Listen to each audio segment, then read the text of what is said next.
Good morning. Good morning, all. We are ready to start the day's proceedings. It's 29 minutes past 9. Please make sure that your devices are off. Thank you.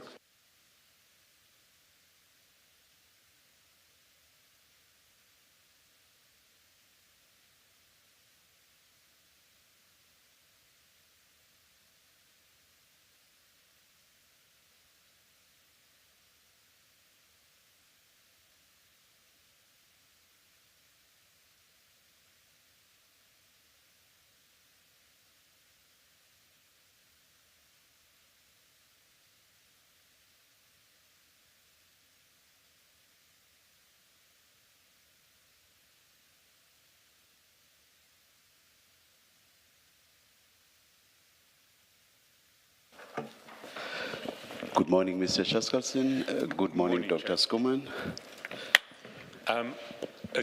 Today's witness is Dr. Alberto Skuman.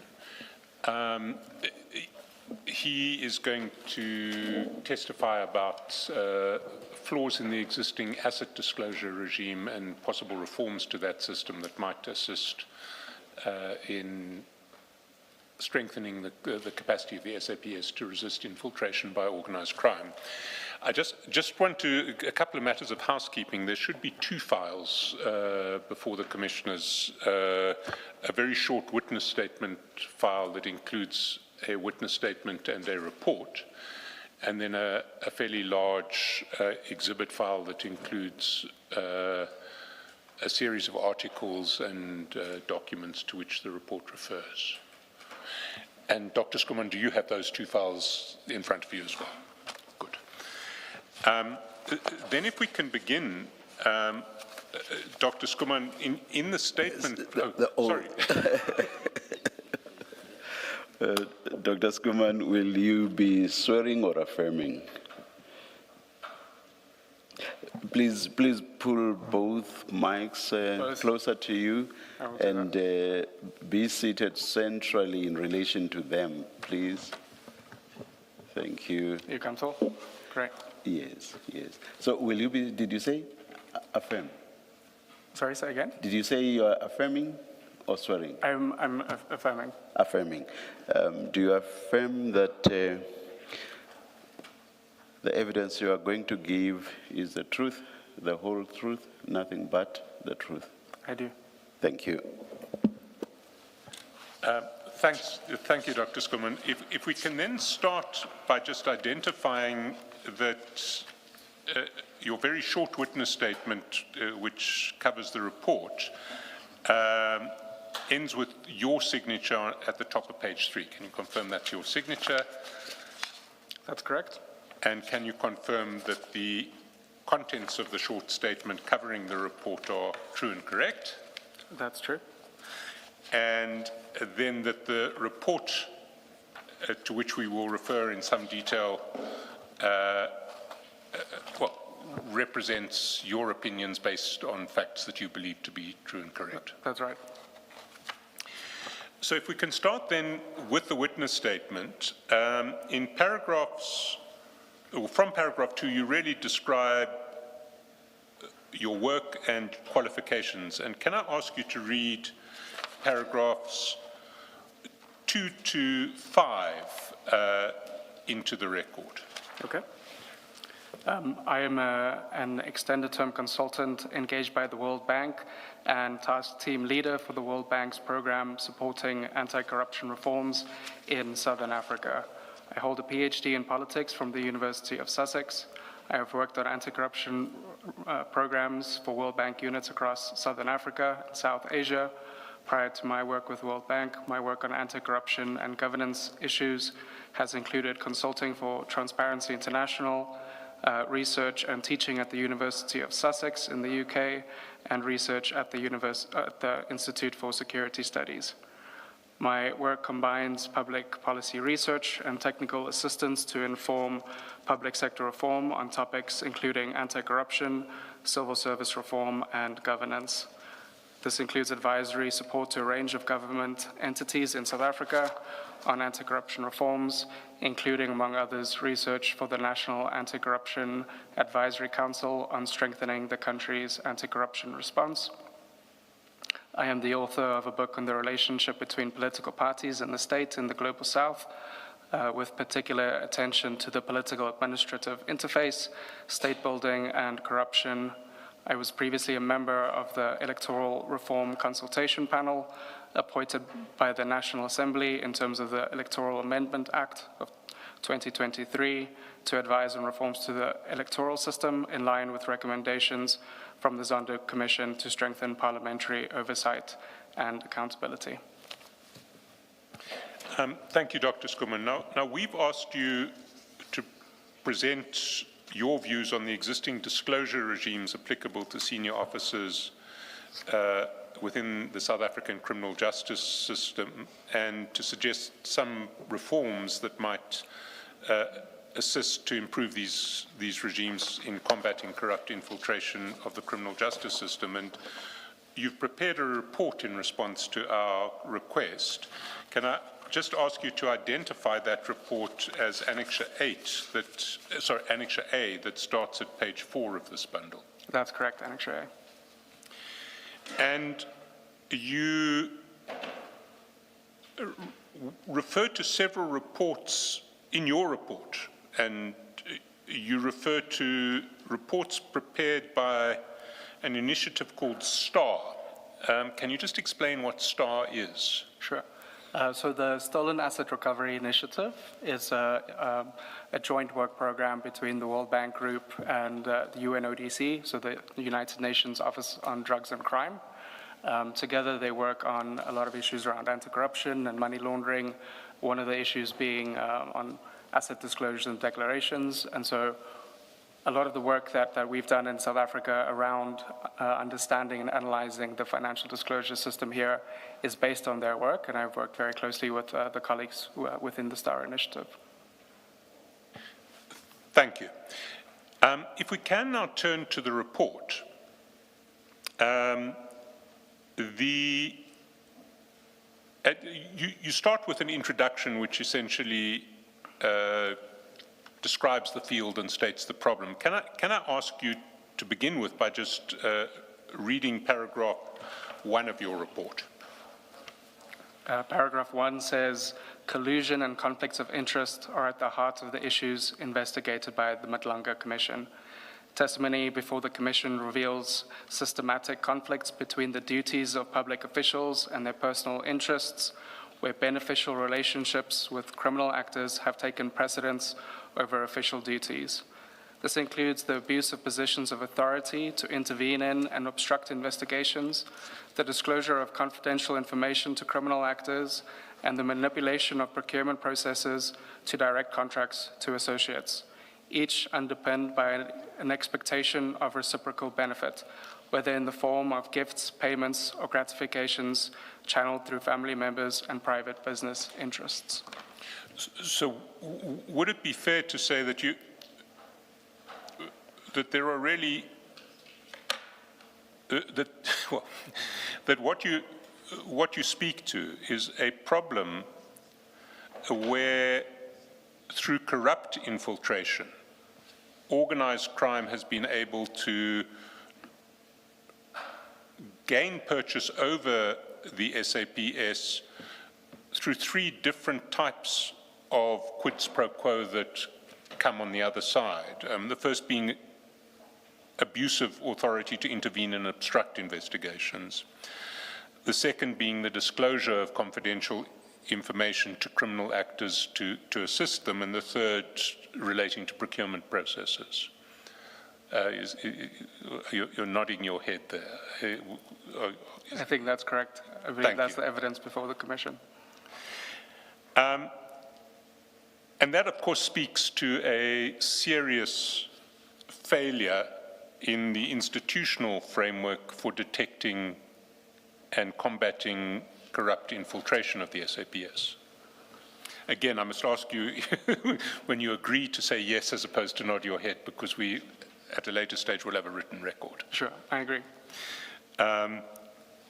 So can we speak to what that institutional framework currently comprises? And in paragraph 2, you talk to that, and you identify the elements within the public service regulations and SAPS regulations that are relevant in this regard, or what they're targeting in this regard.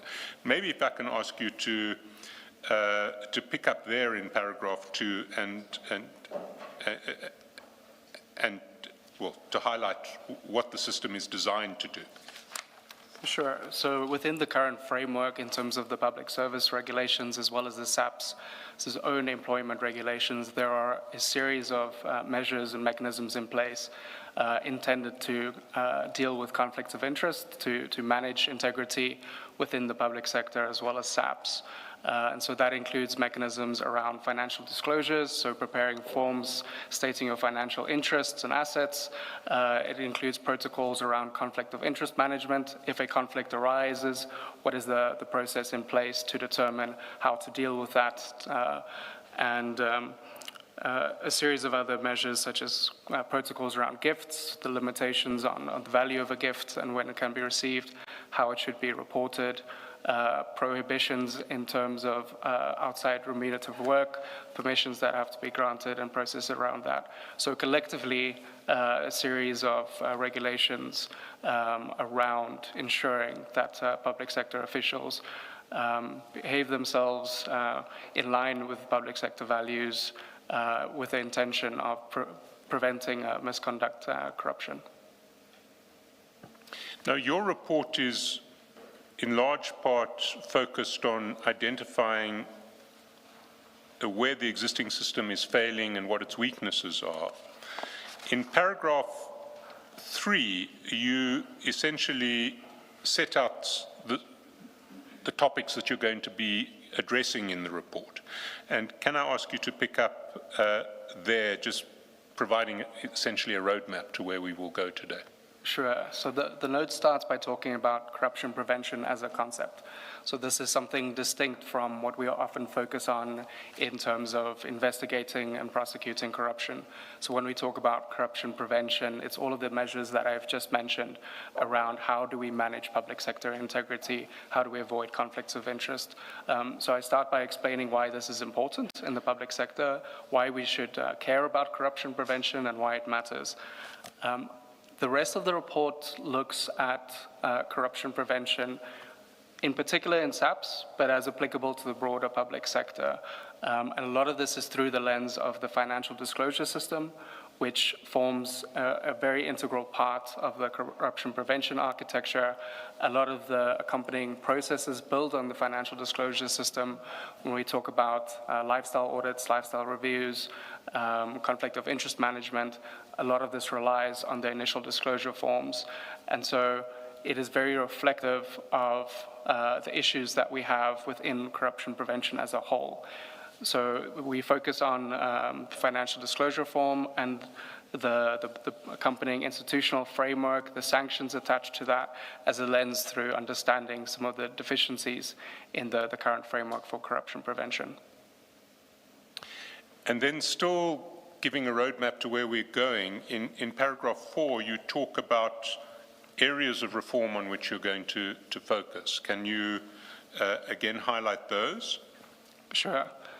So effectively, and this is what how the report is structured, but the 3 areas of reform that I'll talk about is one about the financial disclosure form itself, the particular assets and interests that are required to be disclosed by public officials. The second point being around the institutional and operational framework for how we manage financial disclosures, as well as corruption prevention more broadly. And then the third point being around the sanctions in place. So the questions of consequence management, which are, of course, very important for closing the loop. And I think all of this, effectively, as we go through the report and discuss today, I think all of this, what this points towards is broader restructuring of the anti-corruption architecture, both from a policy regulatory perspective, but also thinking about the necessary institutional reforms to address some of the deficiencies in the current system. If we then start getting to the substantive topics themselves, you deal broadly with the topic of corruption prevention from paragraph 5. And can I ask you to read paragraph 5, or not, if you don't want to read it, to speak to what paragraph 5 talks to? Let me speak to paragraph 5 so we can keep this as a discussion. So I've already mentioned corruption prevention as a concept, as something distinct from investigating and prosecuting corruption. And we can essentially understand this as two types of prevention. The one being deterrent prevention. So it's about raising transparency, ensuring that we have mechanisms in place to ensure that it is more difficult to commit corruption and to get away with it. So in this context, we would talk about things like the financial disclosure system. We would talk about corruption risk assessments and hardening the system against corruption. We'd think about transparency. So deterrent factors, it's about ensuring that it's more difficult to get away with corruption, it's easier to detect it, and so it places external pressures on officials to behave with integrity. The second aspect of prevention that we can focus on is around your intrinsic motivations. So here we talk about constructive prevention, and essentially this is the focus on ethics training, on how you as an individual think about how you conduct yourself, your views on corruption. So when we talk about this kind of corruption prevention, we're more interested in the norms and values, the organizational culture, and how we can change that. So both of these form a very important part of the corruption prevention arsenal and toolkit. And this is one aspect of the broader anti-corruption framework that we can think about to ensure public sector integrity.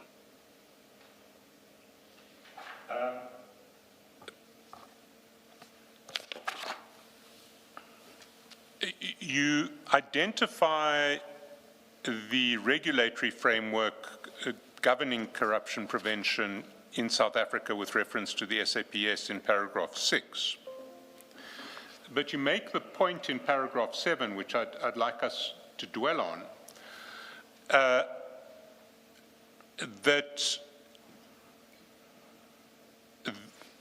one needs to look at the implementation of the framework, and one needs to look at how SAPS itself perceives the way in which it's implementing its framework. And you refer to the annual reports in 2023-24 and 24-25. Those reports are in the, or extracts from those reports are in the exhibit bundle. 23-24 is at page 4, and 24-25 is at page 9. And maybe, I mean, they're very similar, so I don't think we need to go through both. Maybe if I can ask you to focus on the more recent report, 24-25 at page 9, and to highlight what you think is relevant in that regard.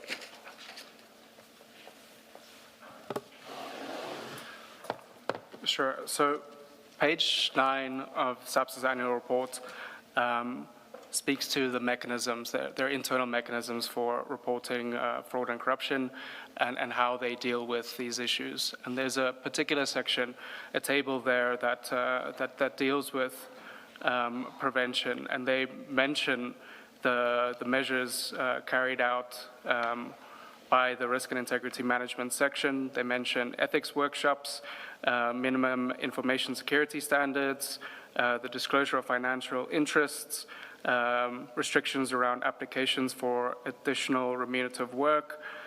They speak to security screening, declarations around gifts and sponsorship. They speak to their measures for detection in terms of polygraph testing, etc. And so what we see on paper, I think both in SAPS's annual reports, and I refer in the same paragraph later to the Minister of Police's response to a parliamentary question, we see this long list of mechanisms in place to support public sector integrity and support integrity in particular within SAPS. And so it would seem that all of these mechanisms are in place on paper, all of the standard requirements that one would expect. Now, the question that I pose to the Commission is, having heard the testimony so far and hearing this list of mechanisms in place to prevent corruption, it seems to me that there is a disjuncture between what is on paper and the impact that we see in the real world. And we can get to that further, Matthew. Thanks. That is obviously what we're going to spend most of our time on. But before we do that, maybe if we can take that ministerial answer and which you quote at the foot of page 7. There was one point that struck me about it. I mean, the answer talks about a range of detection measures, including lifestyle reviews, conducted through SAPS's analysis of a number of integrity control measures, such as financial disclosures, gift management protocols, performance of remunerative work outside SAPS. That determines red flags. And then anomalies which are detected are referred for further lifestyle investigations, and when necessary, forensic auditors are engaged for lifestyle audits. Do you know how many lifestyle audits have been done in the last 5 years? My understanding is that no lifestyle audits have been conducted within SAPS as of yet. There is a later parliamentary question that I believe came out, I think it was last week, where the acting Minister of Police indicated that they were still in discussions with the SIU to second officials to SAPS to do these lifestyle audits for them. Can I take you to that question? It's actually at page 11 of the exhibit bundle.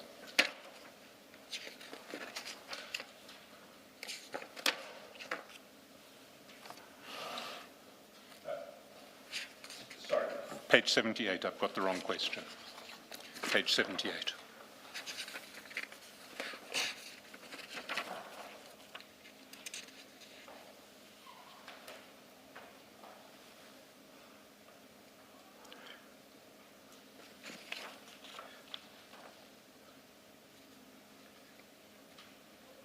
And the critical information in the answer is in the table that is at page 79.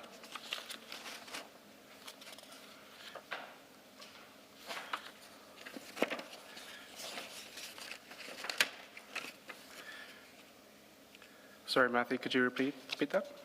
79.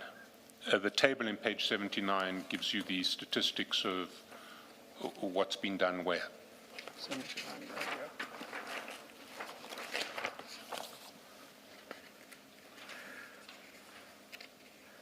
Sure, so that's correct. So before we go to the schedule, should we not actually read the question onto the record, the question itself? Yes, Chair, that makes a lot of sense. Can I ask you to read what the question was and what the answer is, so we understand what the Minister was answering? So the question was whether any lifestyle audits have been conducted on senior leadership within the South African Police Service in the past 5 years. If not, why not? If so, what A, audits were conducted, B, ranks were subjected to such audits, and what were the outcomes of the specified audits.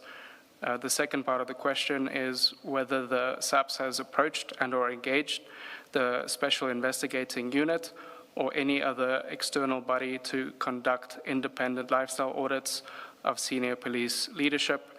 If not, what is the position in this regard? If so, what are the relevant details? And maybe we can start with the answer to 1A. Page 78. So on page 78, it says that lifestyle assessments, including reviews and investigations, were conducted within SAPS. And I think this is important to be specific about, that reviews and investigations are separate from lifestyle audits. At a later stage within the report, I explained the difference, but effectively what SAPS has currently performed is just the reviews and investigations. And in one, is subparagraph A underneath one, I think your point is made, albeit Yep.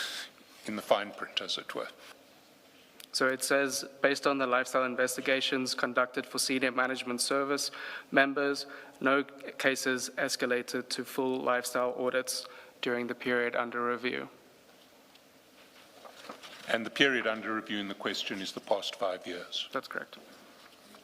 Dr. Skuman, may I just understand, what is a lifestyle review and what's a lifestyle investigation?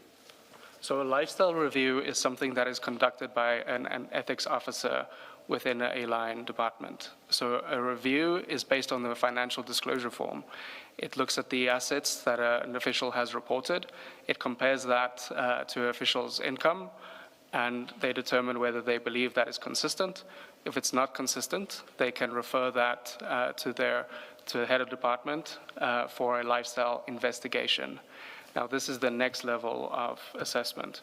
The lifestyle investigation would be conducted by an investigator, so somebody who would have a bit more expertise in conducting these kinds of investigations. This would look at additional sources of information to determine whether there is potential unexplained wealth, to determine whether an individual might be receiving income from potentially nefarious sources or corrupt sources. So the lifestyle investigation, that would include looking at bank records, that then goes into looking at a person's qualifications. It would look much greater scrutiny of the form and trying to back up what is there and potentially looking to see if a further kind of criminal investigation would be warranted. And how does an investigation differ from an audit? So an audit would be the next stage. An audit is once you involve a certified auditor, and so they would apply forensic audit techniques. So a lifestyle audit would essentially be a more sophisticated type of investigation being conducted. Thank you. Now, in your answer to Commissioner Baloyi, you've essentially anticipated what you say in paragraph 9 of your statement on page 9. Is there anything further that you would want to highlight in relation to the distinction between lifestyle reviews, lifestyle investigations, and lifestyle audits? I think one of the things that we haven't discussed in depth in terms of the response is that within SAPS, every year there have been these lifestyle reviews conducted. And some of them have led, in very few cases, to lifestyle investigations. In each case, they have been cleared. And I think this is an important part of the story to tell, that these are being conducted at the lifestyle review investigation process, but not necessarily turning up any results. And so I say on page 9, at paragraph 9.2, between financial year 2021, 2022, and 23-24, no SAPS officials were referred for lifestyle investigation. In 24-25, 5 of 823 SMS members underwent lifestyle investigations, and all were cleared. And you make the point in paragraph 9.3 that the final stage, lifestyle audits, involves a cost. Can you amplify that? Because that may also explain part of why they don't happen. Sure. So as I mentioned, the lifestyle audit framework, so to speak, that escalates from reviews to investigations to audit, it includes varying degrees of specialty. So initially we start with ethics officers. These are often more junior officials. They're not necessarily specialized investigators. Your lifestyle investigations would ordinarily be conducted by an investigator within the department. So in terms of the minimum anti-corruption capacity requirements, so this is a directive from Cabinet which requires every line ministry to include an internal investigation capacity. This is not always something that is fully functional. In many cases, line ministries don't necessarily have all of the capacity they need to conduct such investigations. When it comes to the lifestyle audit process, this is a very particular skill set as it requires auditors. So this is beyond your potential. You might have internal auditors within your department, but it is not something that they would be conducting, these kinds of audits. And the lifestyle audit framework established by the Department of Public Service and Administration specifically states that lifestyle audits should not be conducted by internal auditors. So in the current framework, in lieu of this internal capacity to conduct lifestyle audits, what is happening is that departments are outsourcing these audits. So they would get an external company to conduct these lifestyle audits for them based on the financial disclosure records, or they would enter a secondment arrangement with a special investigating unit. How this works in practice is that these SIU officials are seconded to the department and effectively no longer function with the SIU's powers. So they are functioning as if they were a departmental official. What that practically means is that they no longer have the same mandate, access to resources that they would ordinarily have as an SIU investigator. And so one of the challenges, I think, within the current framework is both the powers related to the lifestyle audits, because this is a question of access to financial records. In the current system, to conduct a lifestyle audit, you would rely on the auditee, so to speak, the declarant, the individual under investigation, to submit their own financial records to the auditee. The challenge with that being is that somebody could very well hide some of their bank records. They can determine what to send somebody. If you have an authority with access to financial systems, they would much more easily be able to see the full scope, the full range of accounts with financial institutions. They would have much more access to the government databases and systems to be able to conduct a thorough audit. But what I should also mention in terms of the cost, so I mentioned here, and this is a cost that has been shared in public domain, of a single individual being audited, that it would cost something between 30 to 50,000 Rand. And the reality across the public sector right now is that these lifestyle audits have turned up very little. And I don't think it's necessarily an indictment of the lifestyle audit process itself. I think it is a noble objective. It is an important part of the anti-corruption response. I think the issue is with the current approach that we use, some of the gaps in our approach in terms of the financial disclosure reforms, what officials are required to disclose, the institutional framework around how these lifestyle audits happen. So this speaks to the issue of the powers that I've mentioned. And then the final aspect being the question of consequence management if something were to turn up. And so much of what I would speak to today is around those 3 points, but highlighting here the issue that these are very costly, but currently largely ineffective. Can I just clarify, because it is a point that you've made, but it seems to me to be a particularly important point, which is that whether they're conducted by private auditors or by SIU auditors seconded to SAPS, the persons conducting lifestyle audits have no statutory powers to collect information from financial institutions. So they depend entirely on information that is voluntarily provided by the person they are auditing. That is my understanding. That's correct.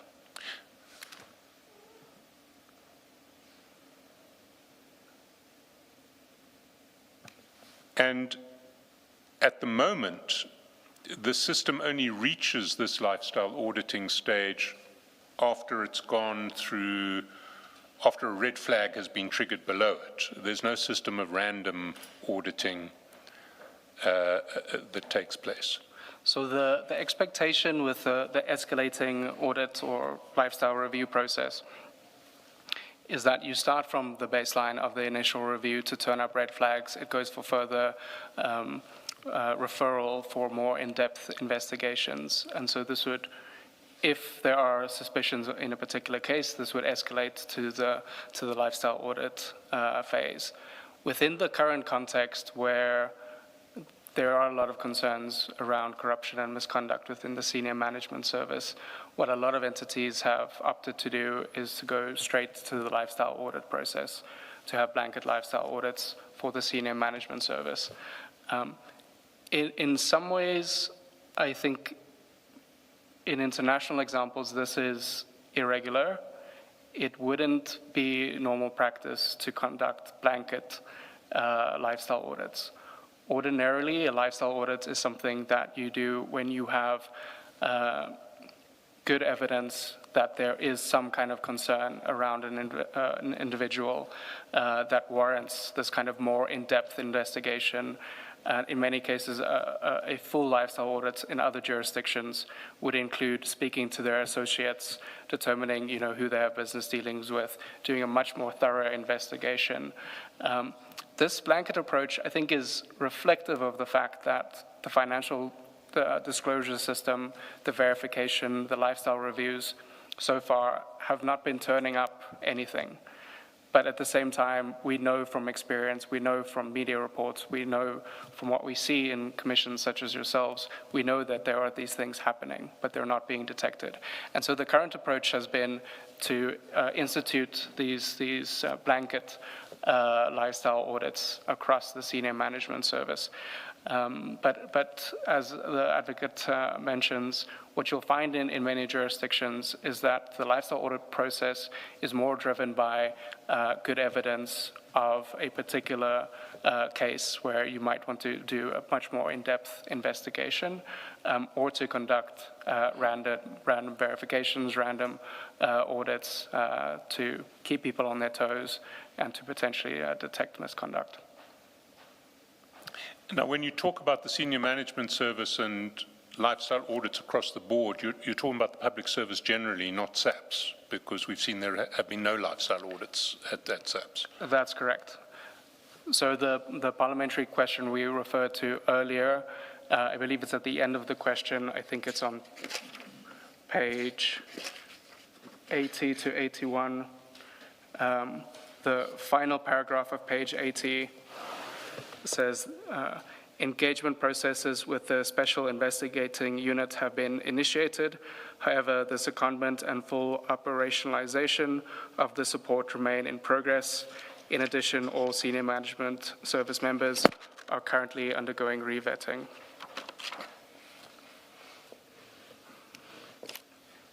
If I can also point to the paragraph in the middle, just below the table, it's highlighted with a 2.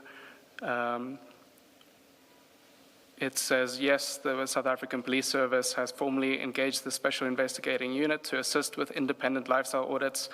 The National Commissioner signed a formal request on 5 August 2025, which was submitted on 6 August 2025, requesting the secondment of SIU personnel to support SAPS in conducting lifestyle audits.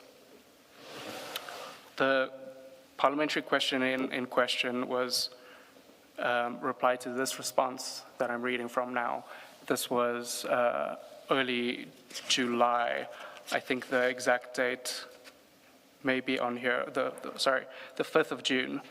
So as of the 5th of June, the SIU has not yet been seconded to SAPS to support lifestyle audits. That's 5th of June 2026. 26, that's correct. Now, we're going to get in due course to the problems of the disclosure form at the root of the problem. But before we do that, you make an important point in paragraphs 10 to 12 about the limits of, shall we say, cultural change attempts to address corruption in the present environment. Can I ask you to highlight those points? Sure. So you'll recall at the start of my presentation, I discussed the different approaches to corruption prevention in terms of deterrent prevention and constructive prevention. So essentially, the difference being whether we focus on rules and mechanisms to make it more difficult for people to get away with corruption, whether we more strongly enforce compliance with the rules, or whether we focus on trying to build integrity, so to speak, the softer norm change aspects of corruption prevention. And what I speak to in paragraph 10 and 11 and 12 is about where we should place the emphasis effectively. Do we focus on an idea of building ethics and training people and encouraging them to engage ethically, or do we strengthen the legal and regulatory mechanisms to compel compliance with the rules, raise the standards? And in paragraph 10, I speak again to the SAP's annual report, in which they have a performance indicator related to this question of integrity and professionalism. And there are some figures there that reflect the progress on this particular indicator. And this is based on internal workforce survey that was conducted to determine how SAPs see professionalism within their own organization. And I'll read here from paragraph 10 on page 10. And it says, I'll start in the middle, that it says the latest SAPS survey conducted in 22-23 found that only 24.4% of SAPS officials agreed that the police conduct themselves professionally, while 31.6% agreed that the police do not abuse their power. And so the point that I want to make here is by SAPS's own internal surveys, the way most people see their own organizational culture is that they don't see it as an institution with great integrity, that they recognize that their colleagues do not behave the way that they should. In many cases, they understand that misconduct is rife. And so when we compare this to some of the initiatives mentioned in terms of advocacy programs, in terms of campaigns, in terms of statements to say that we do not tolerate corruption, it's very difficult to imagine how a message like that cuts through when people's everyday lived experience is their colleagues engaging in misbehavior. And so to turn around an organizational culture like this, you cannot solely rely on messages about ethics and integrity. What you really need to do is focus on strengthening these other types of controls around your legal and regulatory mechanisms, ensuring that you have the right policy framework, the right controls in place, the right measures for detecting this kind of misconduct to bring people into line. And the purpose of that is that over time, when you have this kind of rule-based compliance, people realize that this is what has become the norm. That you see your colleagues, they're all filling out their financial disclosure forms correctly. They're treating citizens with the kind of respect that they deserve. So it's much more difficult for you to fall out of line with that. So once everybody starts complying with the rules, ethics starts developing in and of itself over time. And I'll refer to here, I think often about, there's a professor at the University of Oxford, a gentleman by the name of Christopher Stone, who's done a lot of work looking at organizational turnarounds, particularly in law enforcement, to deal with corruption around the world. And he always makes the argument that what you find in most organizations is a large middle group of people that are neither extremely ethical nor unethical. This is a group of people that go along with what the cultural norm is. They will turn a blind eye towards misconduct because they don't want to get involved. They will follow the rules and behave ethically because that is what is required of them. And so he makes the argument that to switch the organizational culture, to win over this middle that you can be persuaded, it's about these types of mechanisms to bring integrity back into the norm through rule-based following. And that is the kind of approach that I think that South Africa should be focusing on, I think particularly within SAPS, but as the broader public sector as well, to restore ethics, to not just focus on issues such as training and promoting ethics, but really thinking about the types of controls that are in place to enforce discipline and ensure that there are consequences for misconduct. Before you proceed, this survey that you speak to, that you've read here, what does it measure? Does it measure financial behavior or just generally the corruption in general, professionalism? What exactly was it measuring? So I don't have the exact question that was posed. This comes from the SAPS annual report. And so I've used their particular wording around the percentage of officials that agreed that their colleagues, the police, conduct themselves professionally and ethically. That was the question from the SAPS report. Thank you. And just to amplify the point that you have been making, that you need a system that properly enforces rules if you're going to win over this middle ground that you speak to. Can I ask you just essentially to read paragraphs 11.1 and 11.2, which really speak to why that's necessary? Sure. So 11.1 says, where corruption is embedded in institutional culture, ethical appeals tend to fall flat because the system itself rewards corrupt behavior and punishes those who resist it. The next paragraph, an individual with strong personal ethics operating inside a structurally corrupt system is largely powerless, lacking the necessary institutional framework to support ethical behavior and facing continued pressure to turn a blind eye to misconduct. Both the Zondo Commission and evidence before the MADLANGA Commission provide such examples of ethical officials under huge pressure and constant harassment from colleagues engaging in misconduct.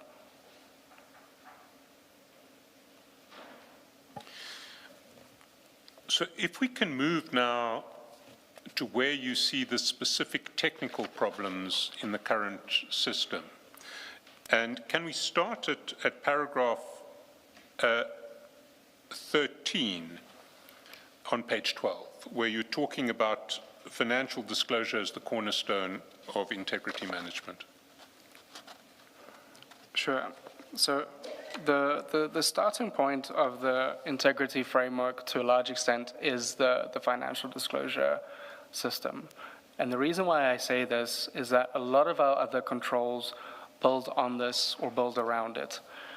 So when we speak to issues around conflicts of interest, the way that we currently determine whether an official has current conflicts of interest is through the financial disclosure form.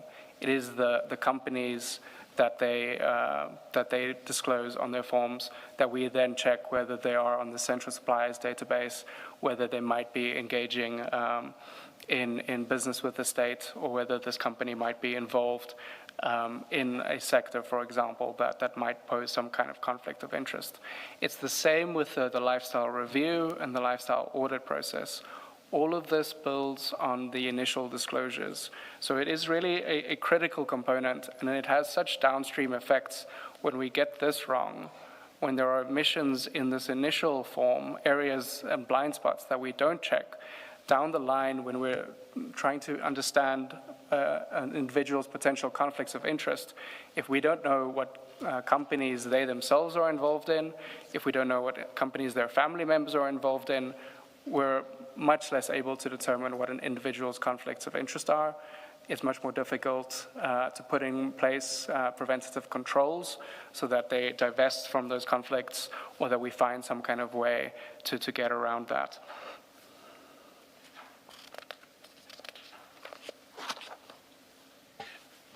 And then in paragraph 14, you start detailing some of the problems that you see in the current disclosure regime.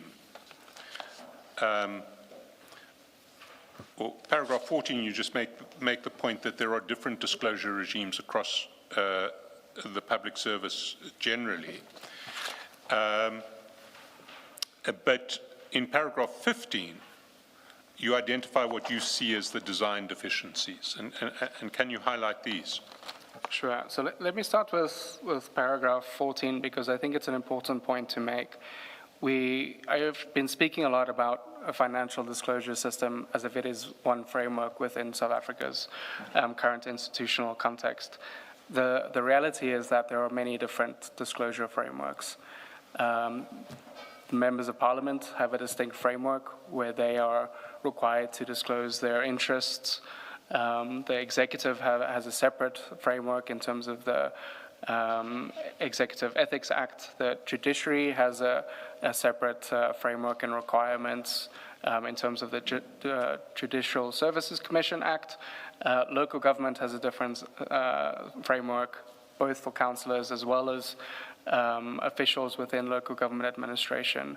And so effectively what happens is that you have inconsistent standards across the board, that some people are held to higher standards maybe, others are required to disclose less, or their disclosure forms are not publicly available. And the effect of this, I think, is that both that you have inconsistent standards, but also that the kind of capacity that one needs to have a functional system of verification and follow-up investigations is effectively dispersed across all of these various institutions. And it leads to a lot of inefficiencies. And part of the issue is when we talk about investigations, one of the clear challenges that we know that we have, that there is in South Africa, is around investigative capacity. We see some of the challenges with the speedy investigation of cases. Within the current framework, where we have this mandate dispersed across so many different places, what we also then do is disperse all of this capacity for investigating, or we require lower level officials, not to diminish them, but officials such as ethics officers to be conducting the initial verification and review. And this is a function that they might not necessarily be specialized in. They might not have the particular skill set, the capacity to understand how to conduct a proper investigation in order to prepare it potentially further down the line for a criminal investigation. And so one of the inefficiencies that I speak to at a later point is around the institutional framework for this. And a large part of that comes from this initial issue that we have with the dispersal of this mandate and the various different types of systems that we have. In paragraph 15, I start speaking at a high level to the core challenges that we have in the design of the financial disclosure system. And this is really just an overview of the rest of where we're going today. And here I speak to some of the core gaps that include gaps in the disclosure requirements, leaving loopholes to conceal assets and interests, fragmentation of the institutional framework for collecting and verifying disclosures, creating inefficiencies and undermining effectiveness, and the absence of a credible sanctions regime for applying consequences to non- and false disclosures. And so this is essentially the framework that we'll speak to in the subsequent sections. So the first gap in the disclosure requirements that you identify is,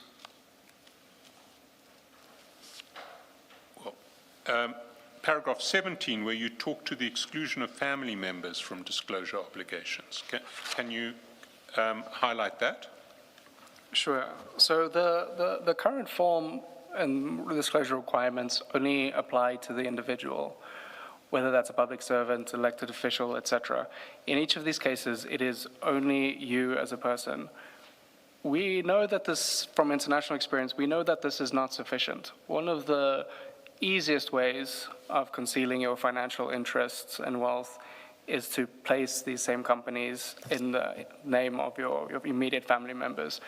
And so it doesn't really take that much to hide these assets in the current framework. It doesn't require a whole lot of sophistication even to put a company in your wife's name that might be doing business with the state, or in the name of your children, to put a car or a piece of property that you've been given as a gift to rather register that in somebody else's name.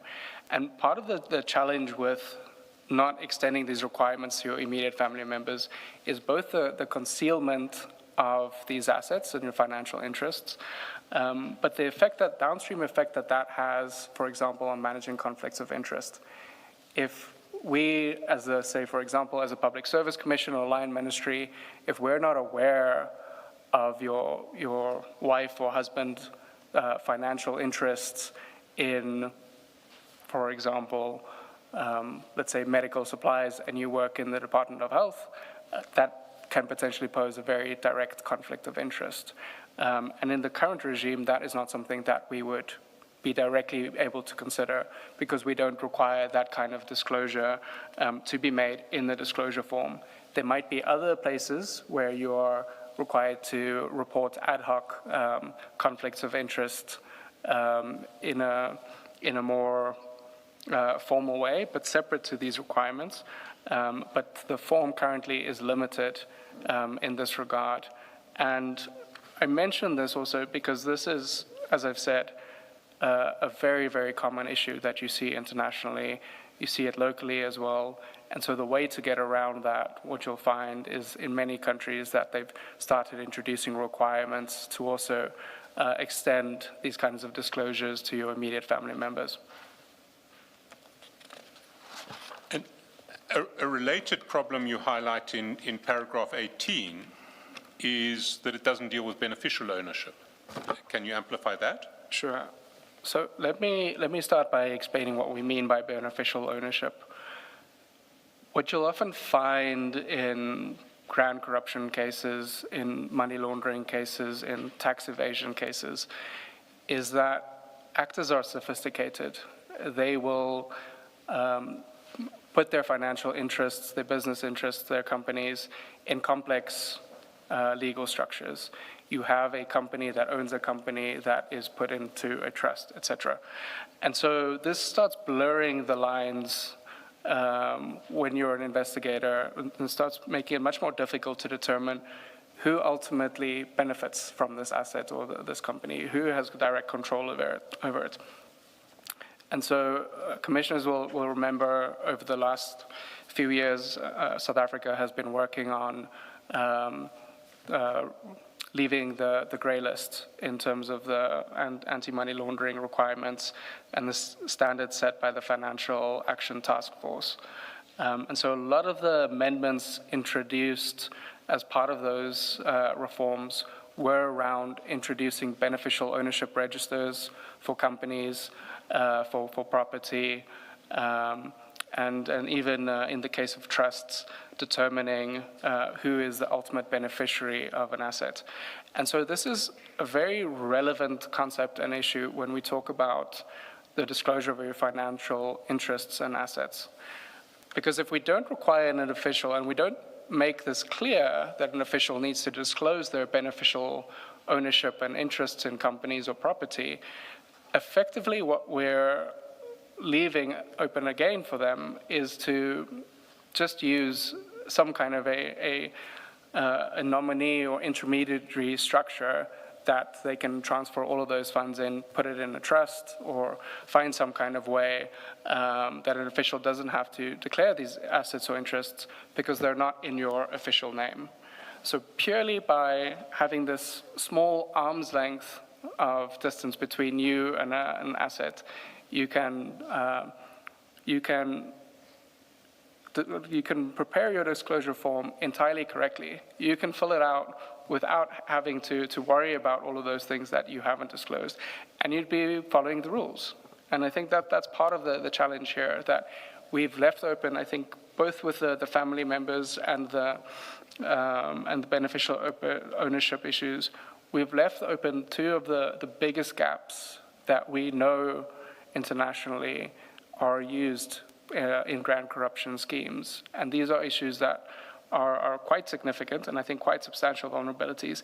And it's something that is not just in one particular section of the financial disclosure requirements.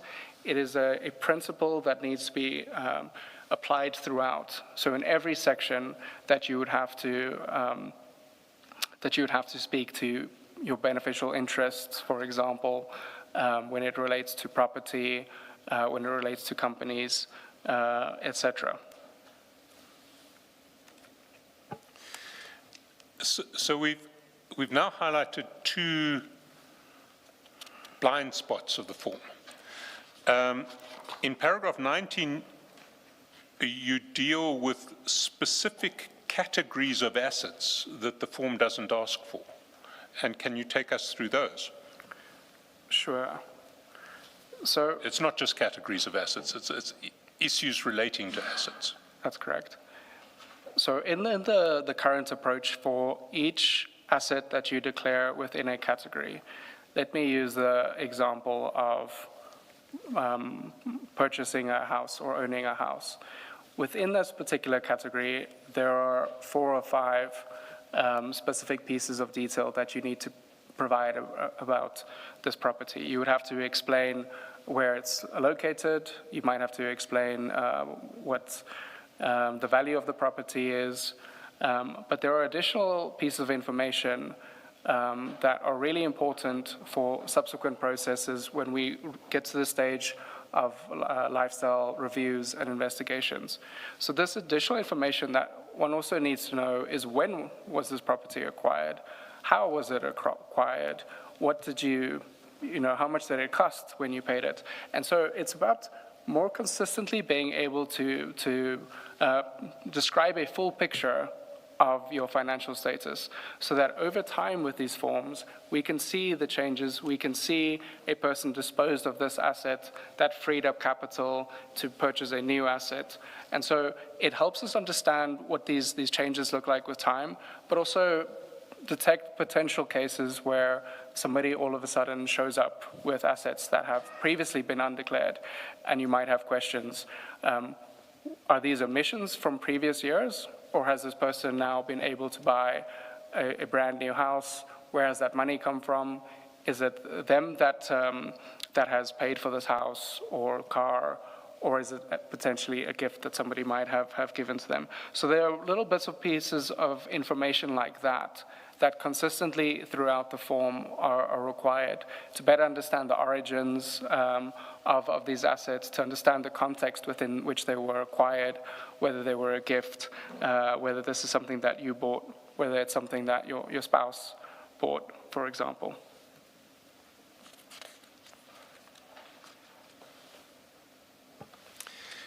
Then moving on to the next category, which I anticipated, which is types of assets that fall outside the scope of the current form.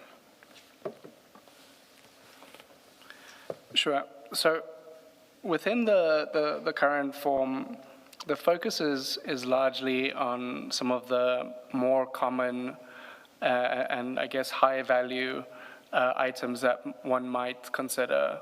So it includes things like vehicles, it includes companies, it includes property in the form of a house, for example. But I argue that there are several other common asset types that also need to be considered, and some of these can be quite important. And again, this is about building a full picture of not just a person's interests and assets, but their financial means. And this is one of the consistent narratives or themes that I want to point out to. Across the form, what we need to do and what we need to be able to do is understand the kind of flows of an individual's financial status, of what kind of wealth is coming in, where is it going, where is it being spent. So some of the assets that I mentioned that currently are outside of the scope of the form, this includes high-value movable property other than vehicles. So for example, things like jewelry, precious stones, livestock, and other similar high-value items that might hold quite significant value, but might not necessarily be disclosed and are not required to be disclosed. The second point is around virtual and intangible assets. And here I particularly mean cryptocurrencies or other kind of digital tokens that can often hold substantial value. And in many cases, this is an asset that is extraordinarily easy to transfer, both between individuals, across borders, and can hold a huge amount of value, and is not something that we would currently be considering in the framework. The third point that I make is around monetary assets. So here I mean cash on hand that you might have, say for example in a safe. It means your bank accounts, being able to, in your financial disclosure form, not just say I own 2 cars and a house, to say I own 2 cars, a house, and 2 million rand in a bank account, for example. Having that level of detail is important for understanding the origins of assets down the line, for understanding people's financial means when they acquire new assets. And so, again, this is part about understanding the full picture, understanding changes over time. And then I also raise a point around the form currently focuses on, it's a new section that was added, I believe, in the last amendment in 2023 that introduces a section where an individual must report any liabilities, so loans that they owe somebody. What you also need to understand is money that is potentially owed to an individual, so loans that they may have given out. So that's relevant both for the question of understanding a person's financial means, their sources of income, and what's happening there, but also what kind of relationships they might have to other actors and their associates. We might want to ask questions around why an individual is loaning potentially a large amount to somebody else, and what kind of obligations are tied to that, and what does that relationship look like practically.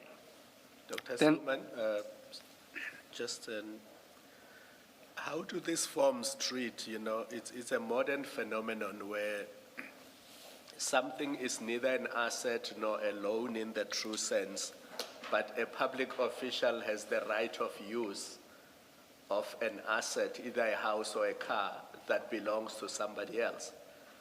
How do the forms treat that? Because it's not a loan to you, it's not an asset registered in your name, it belongs to a shady third party who purchases it in their own name, but you have access and right to use it as and when you please. Do the forms deal with that, and how do they deal with it? So it's an excellent question, and this relates to our definition of beneficial ownership.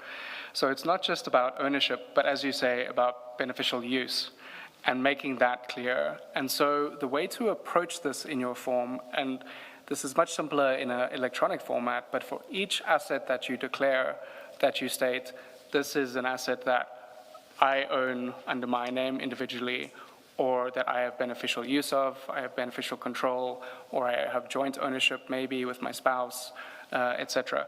And so this deals with that issue of beneficial use. And so with something like this, you'd have to very clearly establish what the requirements are. And this is why good guidance is important, why you need advisory services to advise people on how to prepare their forms so that they can ensure that they're preparing the forms correctly. But it's a fantastic example of why it's important to ensure that these requirements are as broad as possible so that people can fill out all kinds of interesting situations that they might find themselves in, to ensure that we have a full picture of their circumstances, of their interests. Because I can imagine a situation where a senior general in the SAPS drives a 3 million rand car, and then when it comes time to disclose, he says, well, it's not mine, so I don't have to disclose it. And there's nothing the SAPS can do about it because it's really not his car, it's his friend's car or somebody else's car, although it parks in his garage every day and he uses it every day. That's exactly it. And I think that's a great example of why this current gap in requiring disclosure of beneficial ownership or beneficial interest is such an important one, because that official can entirely declare that they own 0 cars and they would be following the rules. There is nothing we can do about them, and it would be correct. But we know that there is another reality, there's a factual experience on the ground that differs from what is required.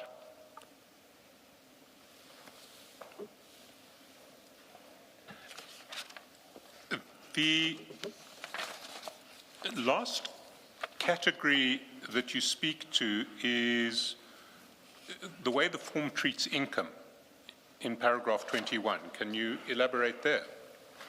Sure. So I've spoken to this a little bit in terms of how we need a kind of constant narrative throughout the financial disclosure form to understand the origins of each asset, when it was purchased, what its value was at purchase, but also in many cases when it was disposed of, because this is about understanding the individual's kind of flow of financial means and what this looks like over time.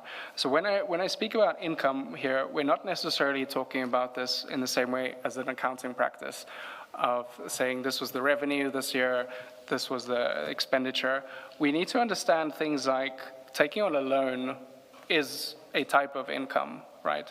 Because that extends to your financial means. And so having a consistent view of what money is coming in and where it's being spent, this then feeds into the downstream processes on the lifestyle reviews, on the audits, and understanding what kind of lifestyle somebody is living. So to speak to the question of beneficial ownership as well, and somebody potentially having a new vehicle or property showing up on their declaration, for us to be able to credibly question the origins of, say, a vehicle or a new piece of property, and whether an individual paid for that themselves, we would need to know whether they had that financial means to begin with. If this year, all of a sudden, they have a new property that they didn't declare last year, is it because they've disposed of some assets that has freed up cash? Is it because they have a large amount of money in a bank account that has been lying dormant, waiting to purchase this new asset?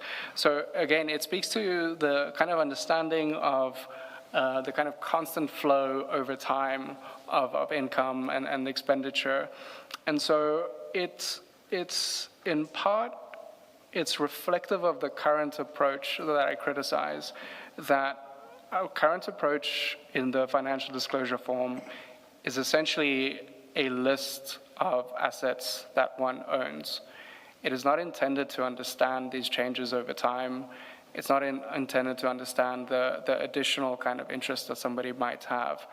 And so some of these changes that I propose, and this is based on good practice internationally, it's about strengthening the downstream processes, about having the necessary information available to detect potential anomalies and to support the kind of investigations that we need at a later stage. Now, a question that sort of comes to my mind is, I can see the logic of everything that you're saying about the needs to improve the substantive content of the disclosure form, to have a disclosure form that will give you much more useful information. But one needs to strike a balance between the utility of the disclosure form and making disclosure requirements so onerous that they are incredibly difficult to comply with, and that, I mean, in an extreme case, they may drive people away from the public service, but even in a limited sense, if you make a form so difficult to comply with, the capacity to say, well, you know, I didn't actually understand, I had to do this or I had to do that, presents a defense when you start taking action on the basis of non-disclosures. What's your response to that? Sure. And I think this is an important question. I think you do have to find a balance between kind of ease of use and ensuring that people can effectively comply with the requirements. But you also want to be as wide as possible to find cases of people engaging in conduct that they shouldn't and having interests that they shouldn't. And I think what we need to understand is when one is filling out these forms, in many cases, you wouldn't have much to report in all of these categories. I mentioned, for example, virtual currencies. Many public servants probably wouldn't have to worry about filling out that section of the form because they, for example, don't hold Bitcoin. And it might be the case in many of these sections. 80% of your public servants will probably only have to declare 2 or 3 categories of information. It would be your house, it would be your car, maybe your bank account if we extend it to that. And that is probably your average person. And I use the example often of thinking about when we submit our e-filing for SARS. There are, I don't know, 20 different forms of income that we can report. Most of us only have to do a few sources of income.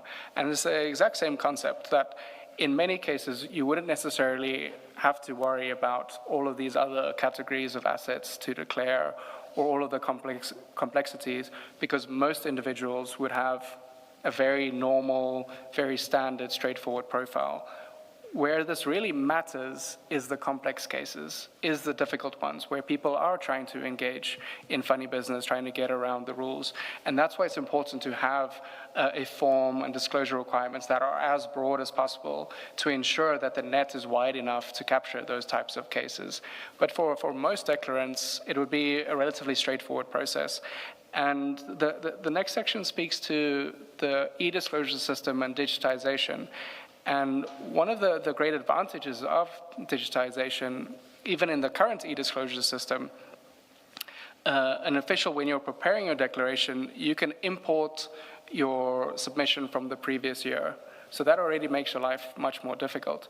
Unless you've had substantive changes, you've disposed of an asset, or you've had some kind of, significant windfall gains, your disclosure form would probably look very similar year from year. But what really matters is where you have those interesting cases of people that are the anomaly. You said makes your situation much more difficult. I think you wanted to say makes your situation much more easy in relation to the e-disclosure form. You're just importing. So essentially, if I understand your evidence, what you're saying is that if a comprehensive form is introduced, in most cases, it's not going to affect public servants because most public servants have a very limited range of income and assets that need to be disclosed. It's important to have the complicated or the comprehensive form because you need to have enough information to catch people who are essentially making unlawful income and hiding it. There may be one or two, or there may be a limited class of people who have behaved perfectly legally, but may nevertheless find it a bit onerous to disclose all of their assets for reasons unrelated to corrupt income. But with an e-disclosure system, that's a once-off onerous, for the most part, that's a once-off onerous process. You'll just import everything thereafter. And it's only if there are dramatic movements in your assets and income that you need to disclose that it's going to be an ongoing problem, and those cases are going to be few and far between. Yeah, I think that's exactly right. I think for most people, for most categories, you would just say nothing to declare, and you can move on to the next one. If you have this system where you can import information from the previous year, I mean, how many houses does a person buy in their lifetime? This is something that should be relatively consistent. And so extending the form to requirements like beneficial ownership, most civil servants, I imagine, are not engaged in situations where they have some kind of a complex legal structure to hide their financial interests or their company interests. And so something like that wouldn't necessarily impact most people substantively. Can you then, we'll now get to the e-disclosure system, and can you take the Commission through what you say in paragraph 22, which explains what the system currently does, and then get to the deficiencies in the system? Sure. So the e-disclosure system, in many ways, in its current form, is purely replicating what you would have on a paper form, but just in a digital format. You would have, in your regulations, you would find specific tables that say, for example, under immovable property, you would say, this is the address of my place, this is what the value is, etc. That would be exactly replicated in the digital space. And the challenge I argue with that is that there's a huge amount of untapped potential in using this as a data source for understanding how these assets interact with one another, for comparing across profiles. So, for example, one of the things that you can do with an e-disclosure type system, and this is something that is performed in other countries already, is to aggregate across all of the asset categories, to do that initial lifestyle review automatically, to be able to determine, it's a very straightforward algorithm. These are all the assets that have been mentioned. This is their value attached to them, and this is why the income and value questions are so important, so that you can build that initial financial profile. You can import a person's salary from the payroll system. You can have an automated system that determines whether this checks out. From year to year, you can have these kinds of comparison to say that we know last year this person didn't have a BMW. This year they have a BMW. Does that make sense in terms of what has been disclosed, knowing what their annual salary is? And so that kind of automation and kind of algorithmic risk analysis can do a lot of the initial legwork that we're currently relying on for ethics officers to do.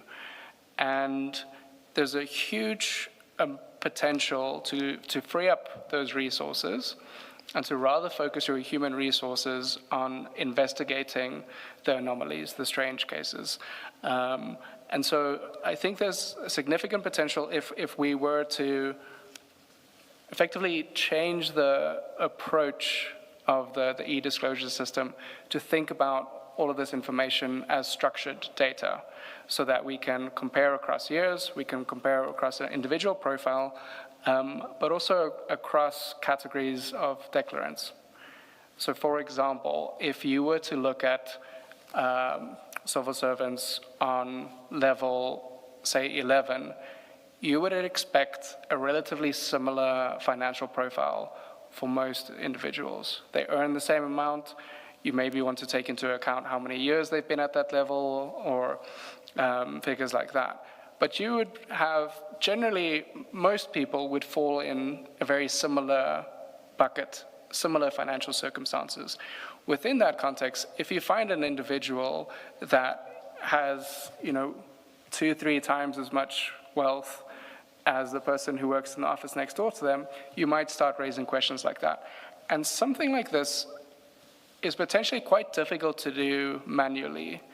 If you, as an ethics officer, are reviewing, say, 800 disclosure forms within your department, I doubt you would be able to remember everything and to manually be able to go through those forms and to make that kind of comparison. And so I think it's one of the important benefits of a digitized system that is currently unrealized. So one of the functionalities that the system has currently is its integration with the National Traffic Information System, the Companies and Intellectual Properties Commission for your company's data, and the Deeds Office for property. So it's an important starting point to be able to verify what a person has disclosed and what are on the official records, to determine whether the two of those add up, right? Currently, it's not automated, so this information is pulled into the e-disclosure system, and then the ethics officer themselves will have to look, the person declared this, on the official records we have this, and then determine whether this is correct. Again, this is something that can very easily be automated and immediately throw up red flags if there are these kind of discrepancies. Yeah, I think that covers most of the issues.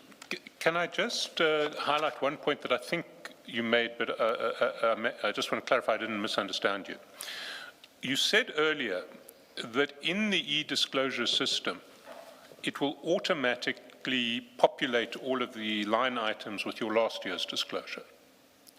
But if I understood you just now, you were saying what the system doesn't do is flag discrepancies between this year's disclosure and last year's disclosure.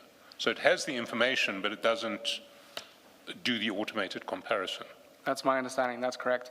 So unless an ethics officer or an official from the Public Service Commission that's reviewing these declarations and doing the verification, unless they were to go to an individual's previous year's disclosure, the system wouldn't automatically pick that up. The only red flags that they currently have in the system is around other remunerative work and gift declarations. So the e-disclosure digital architecture includes a gift registry, and it includes a section where one would upload the documents showing that that their other remunerative work was approved. If the person mentions outside work on their financial disclosure form, the one type of verification, automated verification that the system will do is to see whether a file is found within the register for other remunerative work. So the current system has very limited red flags, automated red flags, for detecting these kind of anomalies.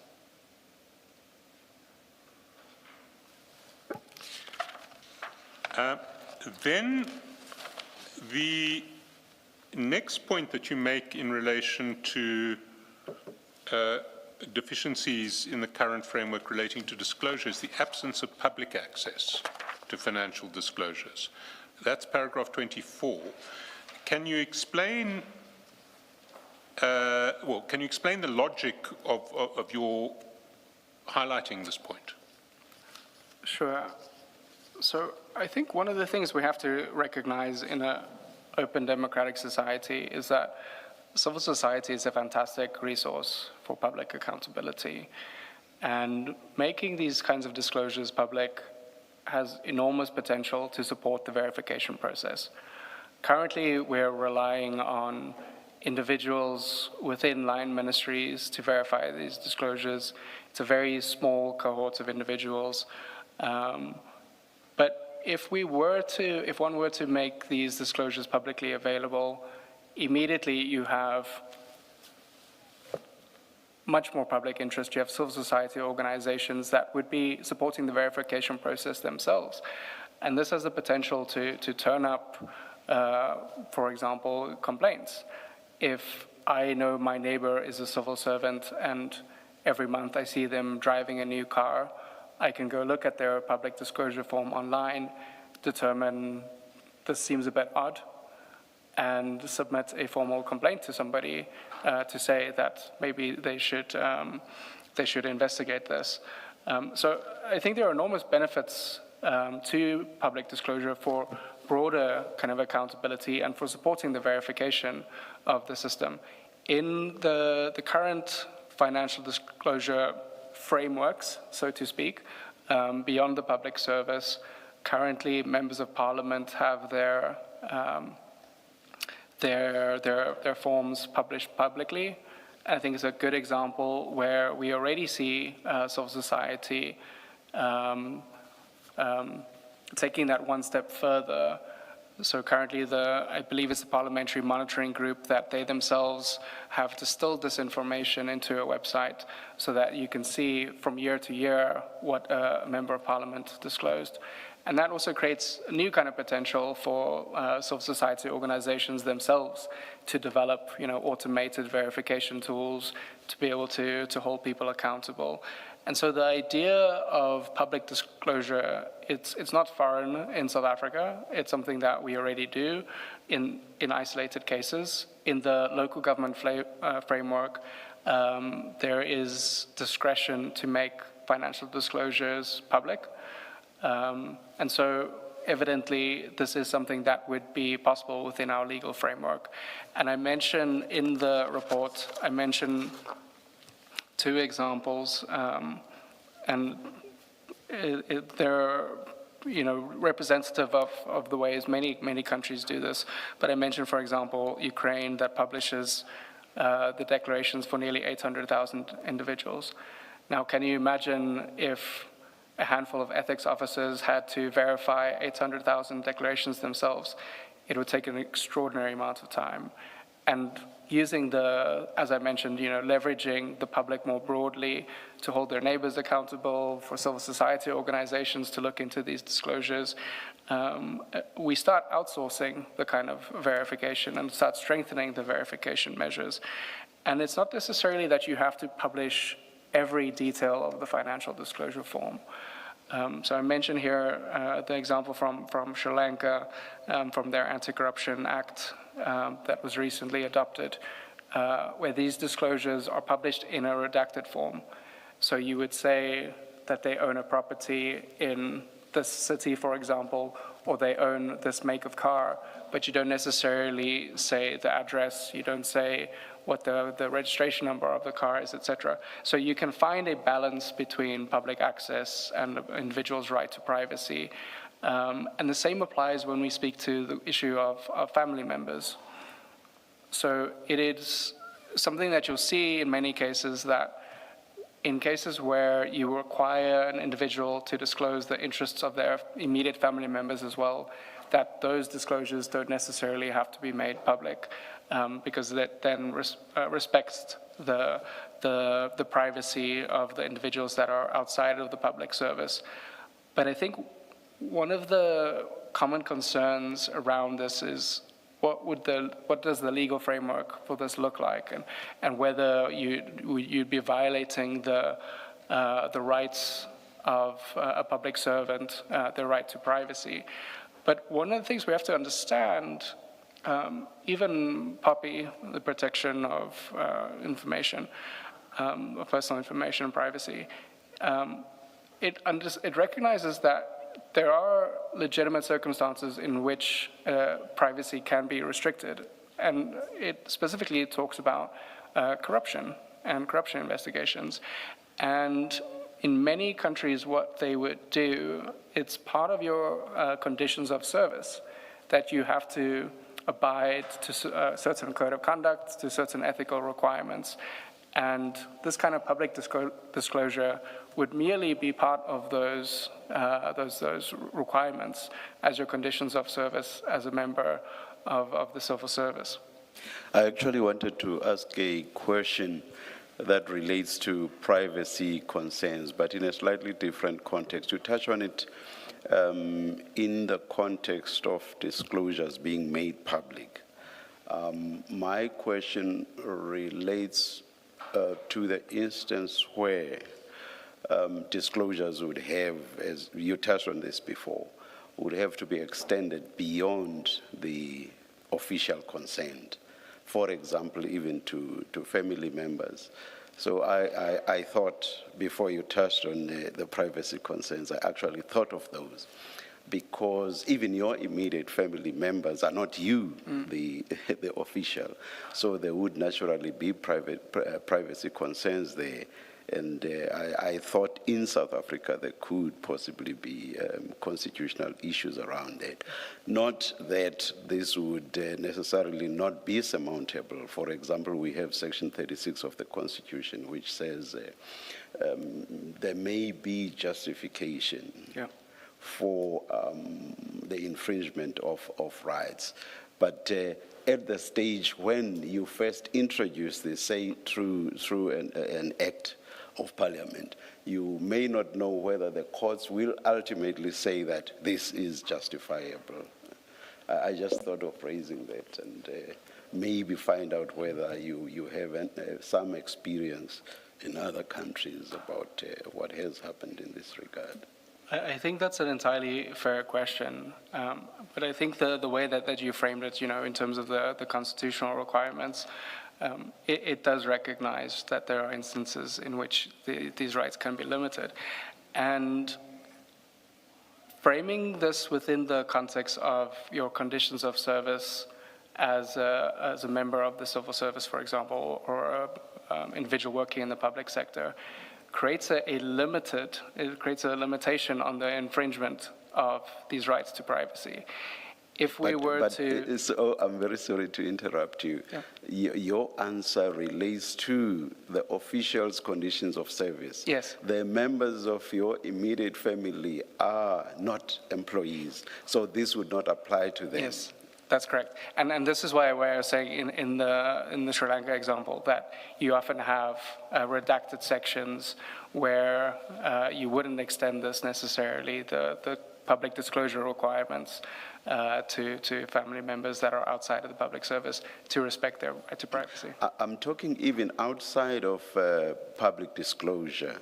I'm talking about, you remember much earlier, you said for effect, you would have to extend the disclosures to, for example, members of one's immediate family, meaning there should be disclosure even by them, as I understood you.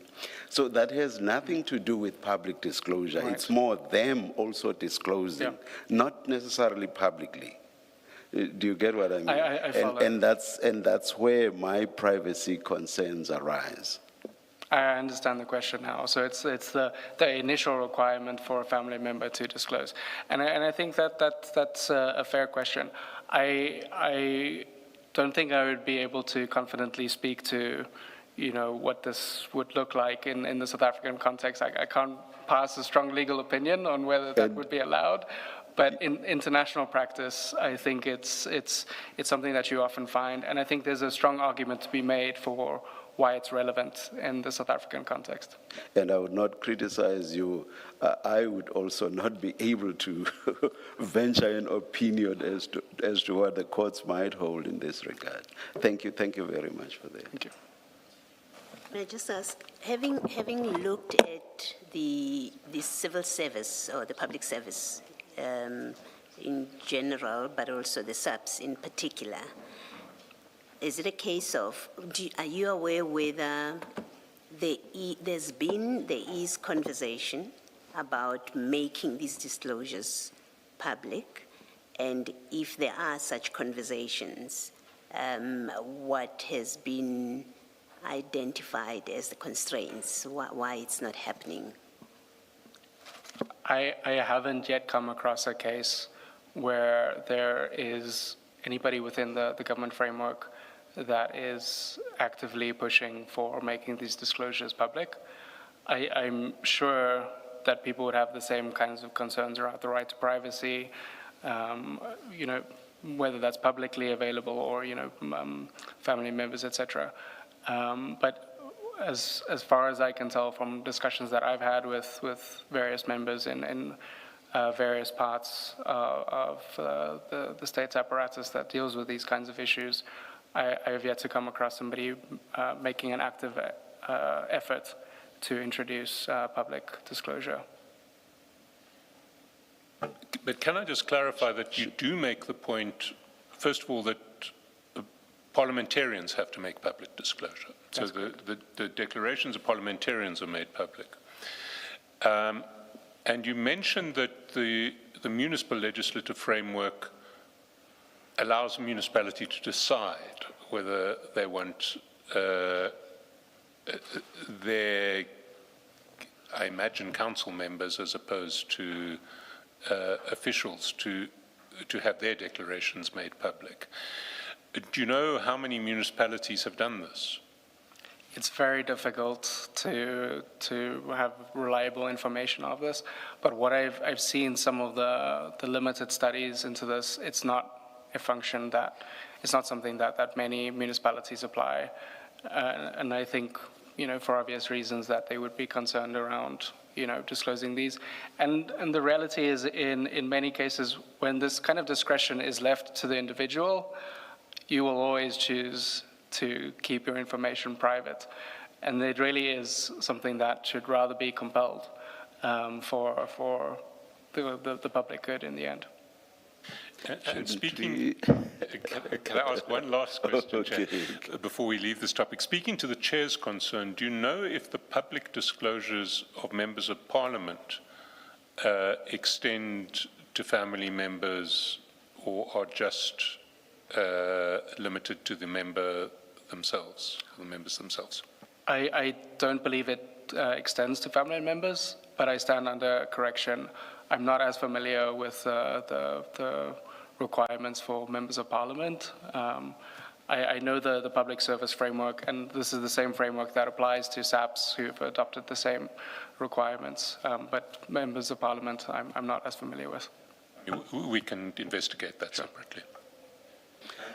Chair, we have some way to go, so Yes. we passed 11 o'clock long ago. Would it be a convenient time to break for tea? Let's break now and come back at 11:40. Let's adjourn.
It's 11:39. We are ready to resume. Please make sure that your phones are on silent. Thank you.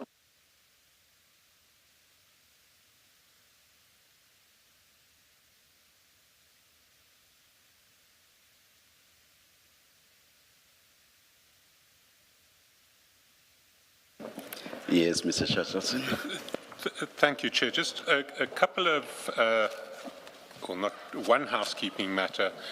Over the break, we've printed out the extract from the 2022-2023 SAPS report that Dr. Skuman quoted about internal SAPS attitudes to professionalism and integrity and the like. Is that the document with a blue strip at the top? It is. Oh. Can I suggest we just paginate it from 493 at the end of the existing exhibits bundle?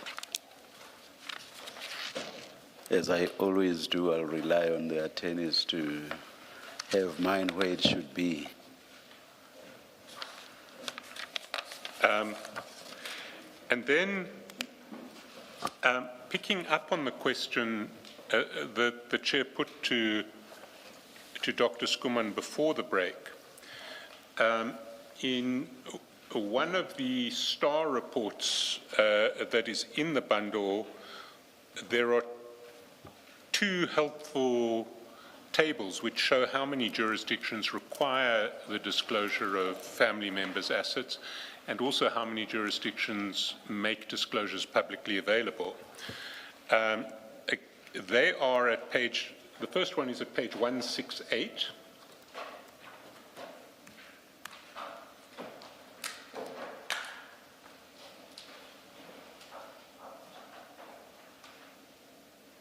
And there is a bar graph at the top of that page, which shows that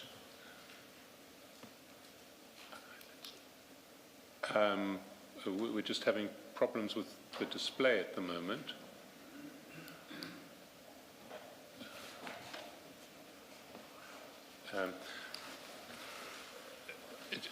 Chair, can I just ask if we have a minute just to try and sort this out, because we won't be able to display anything. It's not that this is a particularly important document, but there will be other reasons to display things.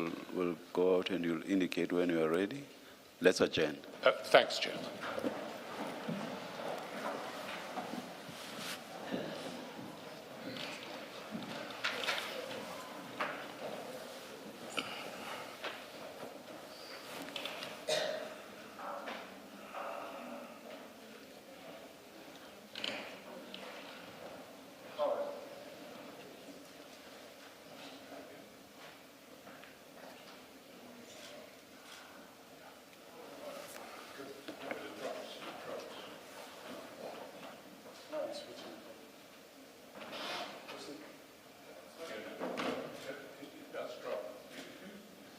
Switch it on.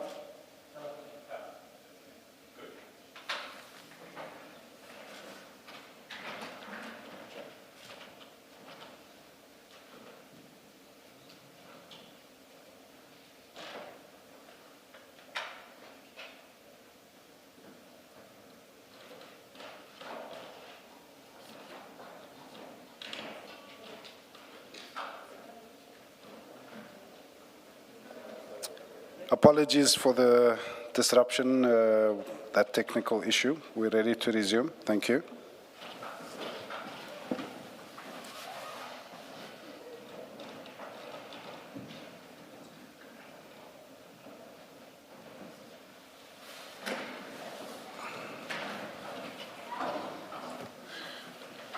Apologies, Chair. No problem at all. So what we see at page 168 is that in relation to required disclosure of assets of family members in low-income countries, 38% of countries require such disclosure. In lower middle-income countries, 79%. In upper middle-income countries, 85%. What's interesting is when you get to high-income countries, they're more concerned about hiding their family members' assets, it drops to 51%.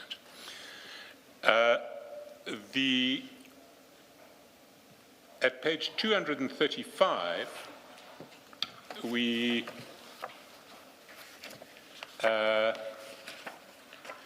have two tables which deal with the requirement of public disclosure. And the first is by region, and the second is by income category.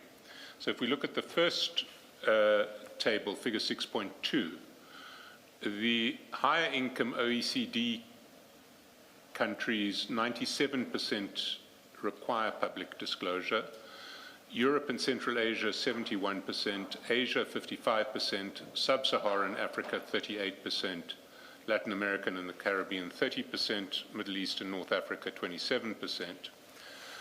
And in relation to income categories, high income categories, disclosures required in, we don't see fixed percentages here, but it's in over 80%, upper middle income in just below 50%, lower middle income also just below 50%, low income just above 30%.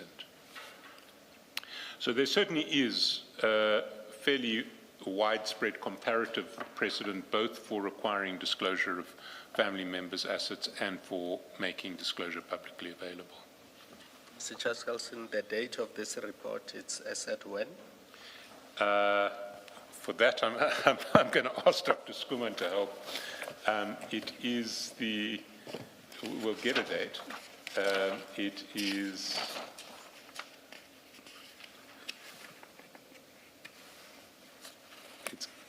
Dr. Skuman, It is 2017. 2017. 2017, yes. So it's 9 years ago. That's correct. And I'm sure we've seen progress since then. The numbers may have improved or become worse. Absolutely. Sorry, I see at page 168, and I really, it's where my eyes fell. So the very first paragraph after the table speaks of information not only from public officials, but also from relatives. Do these statistics include members of the public service as in employees? At page 168 and 235? So this would be the filer. So This would be? the filer, so the declarant effectively, who Yes. in most instances would be either elected official, a member of the civil service, et cetera. So it would be public sector employees and their family members. Okay.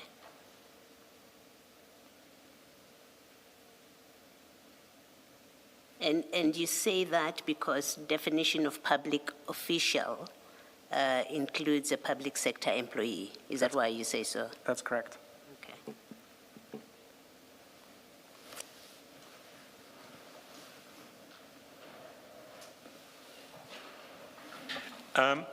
Just to close off on the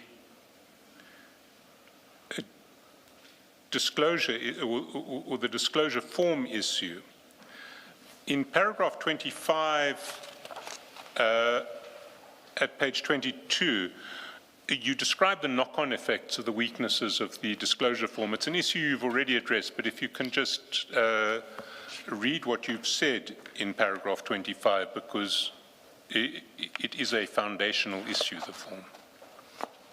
Sure. So let me read it verbatim so we can get this correctly. So paragraph 25 says, collectively, these gaps extend beyond the disclosure form itself, hampering the efficacy of the whole integrity system that depends on it. Declarant can comply fully and honestly with every requirement of the current form while still holding substantial undisclosed wealth through a family member, exercising undisclosed control through a company, through a nominee arrangement, or accumulating assets whose origin and timing cannot be tested against legitimate income. The next paragraph says, as conflict of interest management and lifestyle review processes rely on the information the form generates, these design flaws are not confined to the form itself. Without amendments to the disclosure form, the impact of the integrity management framework is limited regardless of how well downstream processes are administered. Before you move off that, speaking to the earlier discussion with Mr. Chaskalson about striking a balance between getting a form or a disclosure mechanism that gives you meaningful and useful information, and balancing that with not overly burdening the requirement on the declarant because of the problems that you've picked up if it is overly burdensome. Are you able to refer, or have you considered what you would say are best practice jurisdictions, where you say these seem to have struck the right balance that we can reference?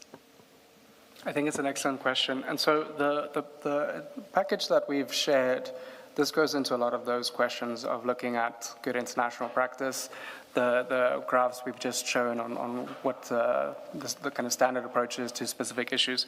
So a lot of those would be considered in these additional documents to understand exactly what good practice is internationally. But I think an important point to emphasize is that it always has to be context specific and driven by the issues that a country faces. So the first graph that we looked at on the question of family members, we saw, for example, that in high-income countries, they don't have this kind of disclosure requirement. And that might be the case because the level of corruption and the kinds of challenges that they deal with don't necessarily warrant that kind of level of disclosure and invasion of privacy. And so these issues should always be tailored to your specific context, to your specific challenges, the scale of the corruption issue that you have in a country. One of the documents that we've included in the package, it's titled, let me confirm that for you so I get it right.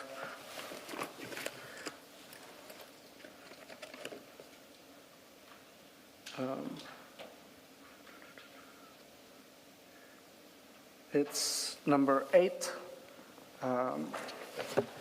It is the start document. It's titled Asset and Interest Disclosure, a Technical Guide to an Effective Form. And this, I think it sets out a really good explanation of the best practice guidance on what a form could look like, on the specific variables to consider, the types of information that one should think about. It is a very maximalist approach. So this particular form and the explanation accompanying it will include every type of imaginable type of asset that somebody might declare. There's even mention of things like intellectual property rights, which might be relevant in some jurisdiction. So it is very, very expansive, this example, but you'd have to tailor something like that to the South African context to determine this doesn't make sense. We don't necessarily have to worry about that. But I think that there are some universal principles that I think make sense in every jurisdiction. And I think questions around beneficial ownership, the family member question, I think are particularly important and I think are very relevant to the South African context. Thank you. Can I also just ask you to speak specifically to the STAR document that looks at financial disclosure in South Africa, which is a document that possibly, I mean, a lot of it highlights the problems of our form, but it is looking at a form in the context of our specific country. It's published a couple of months ago, May 2026, and it's at page 311.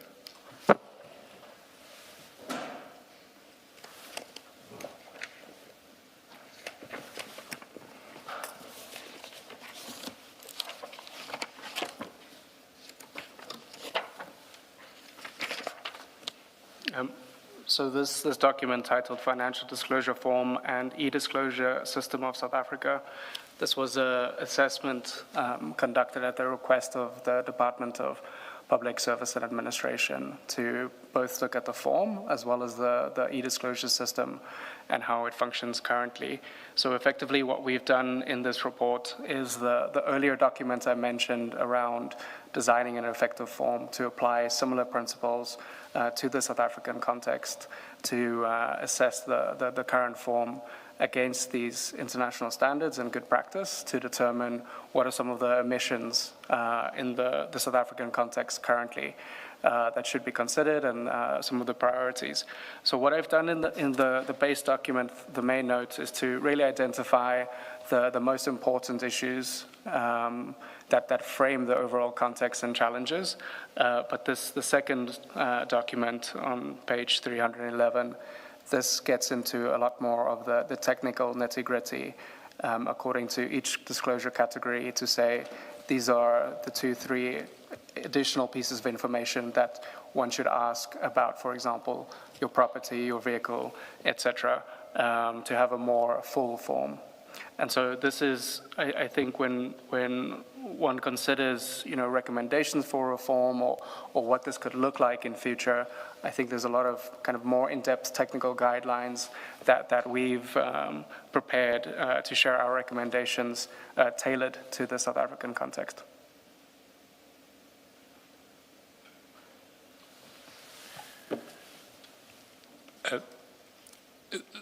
If we move off the form, We should, sorry to interrupt. We should not forget that Dr. Skuman was to read the whole of 25, and I assumed even the sub-paragraphs. But please continue with your point, Mr. Shaskalsi. no, we have actually reached the end of 25. Yes. Must have been asleep. Apologies. But to move off the form itself and then to the institutional and operational framework, assuming you get the form right, you still need an institutional framework that will respond to the information in the form. And this is the issue that you address from page 23. And maybe if you can... Let me ask a question that I think goes to weaknesses and which I think is relevant to what you have dealt with already. Some officials can be quite astute in hiding their wealth and can fill in their disclosure forms in such a manner that no suspicion is raised. In such a case, and absent blanket lifestyle audits, what would trigger a review that may culminate in a lifestyle audit? I'm asking this because it is crucial that such officials should not fall through the cracks. It's a very good point. So in the South African context, but also in international experience, one of the issues that can trigger a more substantive investigation, such as a lifestyle audit, is, for example, a whistleblower complaint or, say, an intra-departmental complaint that they suspect that there is maybe something suspicious happening with an individual that might warrant a more substantive investigation. But this is also a core part of the verification process and why verification is so important. An official may lie on their disclosure form, and we would want to detect that. And part of the reason why I focused so much on the e-disclosure system and the question of integrations with existing databases is around how we can effectively measure the disclosures against the truth and verify that it is accurate and what they state there is correct. So in that verification process, if there are either discrepancies that come out that might warrant an investigation, but beyond that, good practice is to also consider additional investigations or complaints that may arise, or you might, in a case where you verify disclosure, and it's entirely correct. But there are some red flags that raise suspicions, and it might be a case of somebody having a very large financial means that you might question why is that? The form is entirely correct, but why is this person able to afford so much? Maybe that is something that then warrants further investigation. And so you can use a risk-based approach.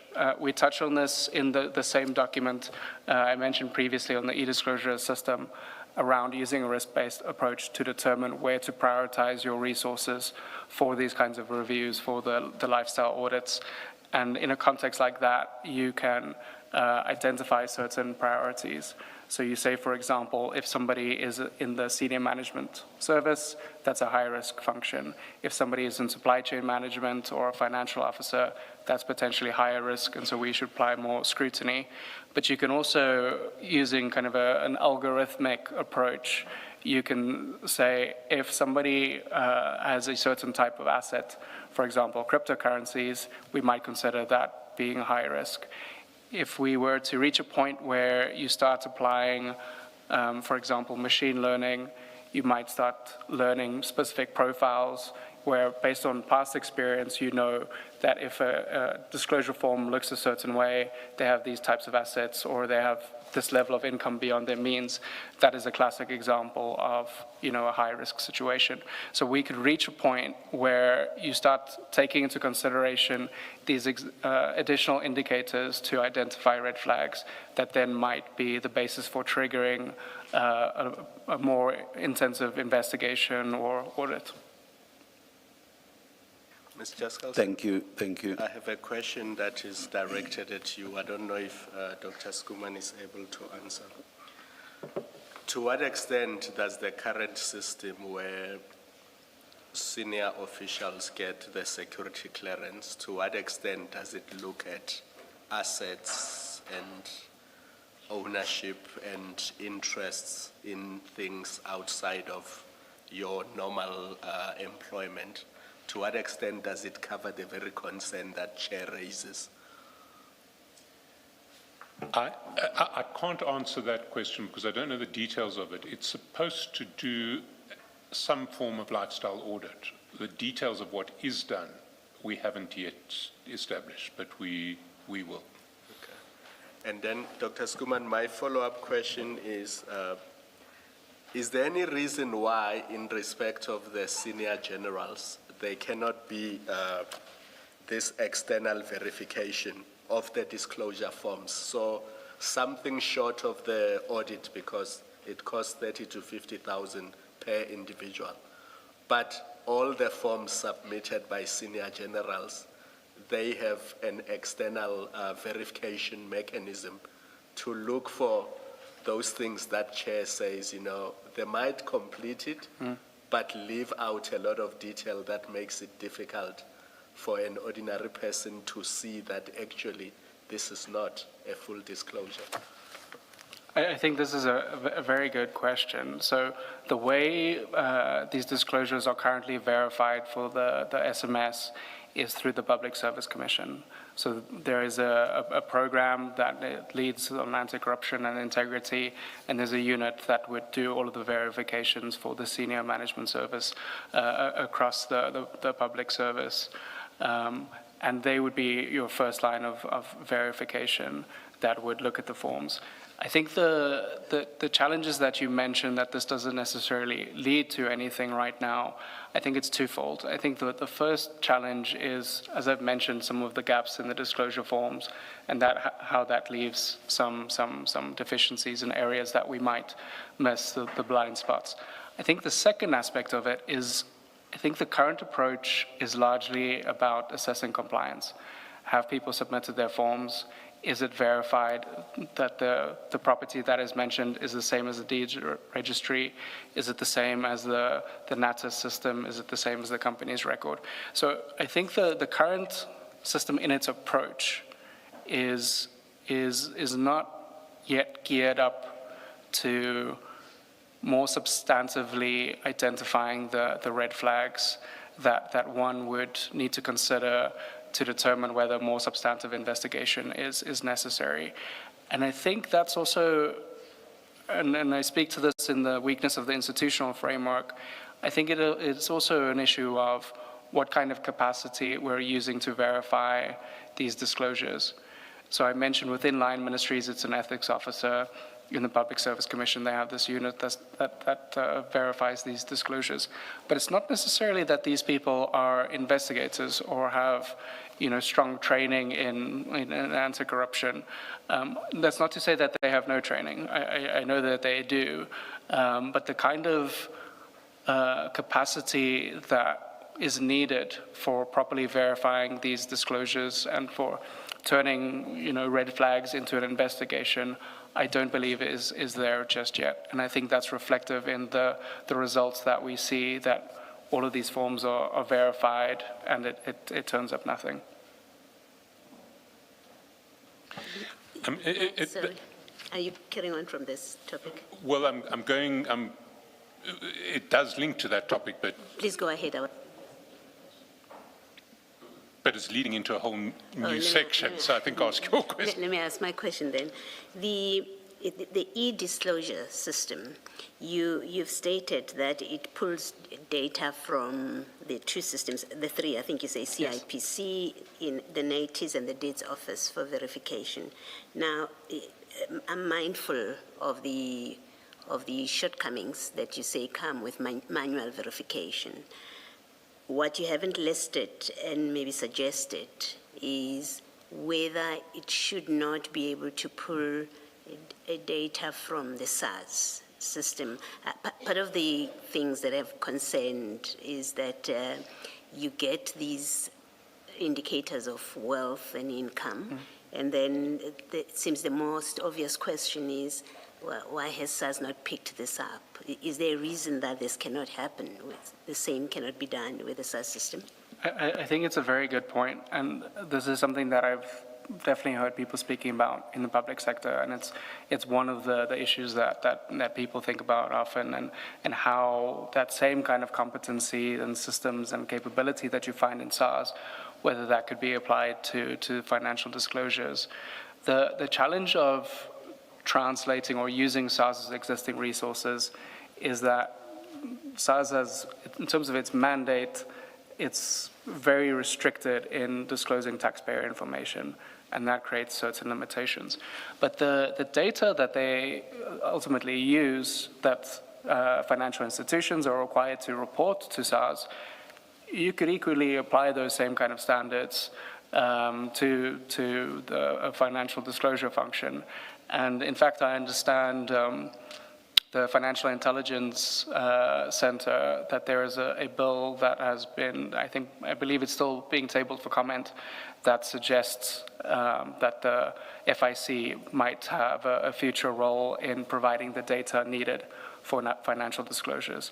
So I think that's a very positive development, and it's a space where I think it's very important to start filling in those gaps of what kind of data is needed to properly and fully verify these disclosures.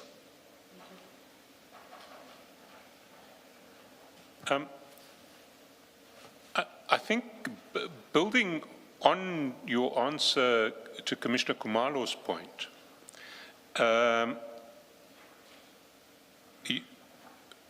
you deal at paragraph 26 with weaknesses in the current institutional framework and how this sort of process of verifying disclosures is dealt with in other jurisdictions. And maybe we can pick up there and go through the problem framework as opposed to the disclosure form itself, and how that might be improved upon.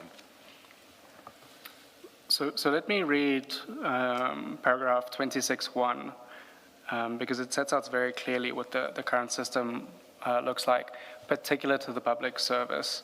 So it says, in the current framework, so this is the Public Administration Ethics, Integrity and Disciplinary Technical Assistance Unit in the Department of Public Service and Administration, sets the policy framework and provides oversight.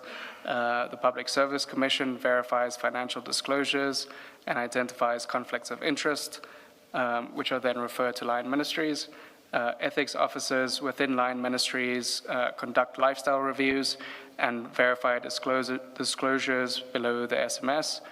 The SIU proposes to lead lifestyle audits for all public entities, or this function is performed by external contractors. And any findings coming out of that are then referred either to SAPS or the Hawks for further criminal investigation, or to the individual line ministry for disciplinary action.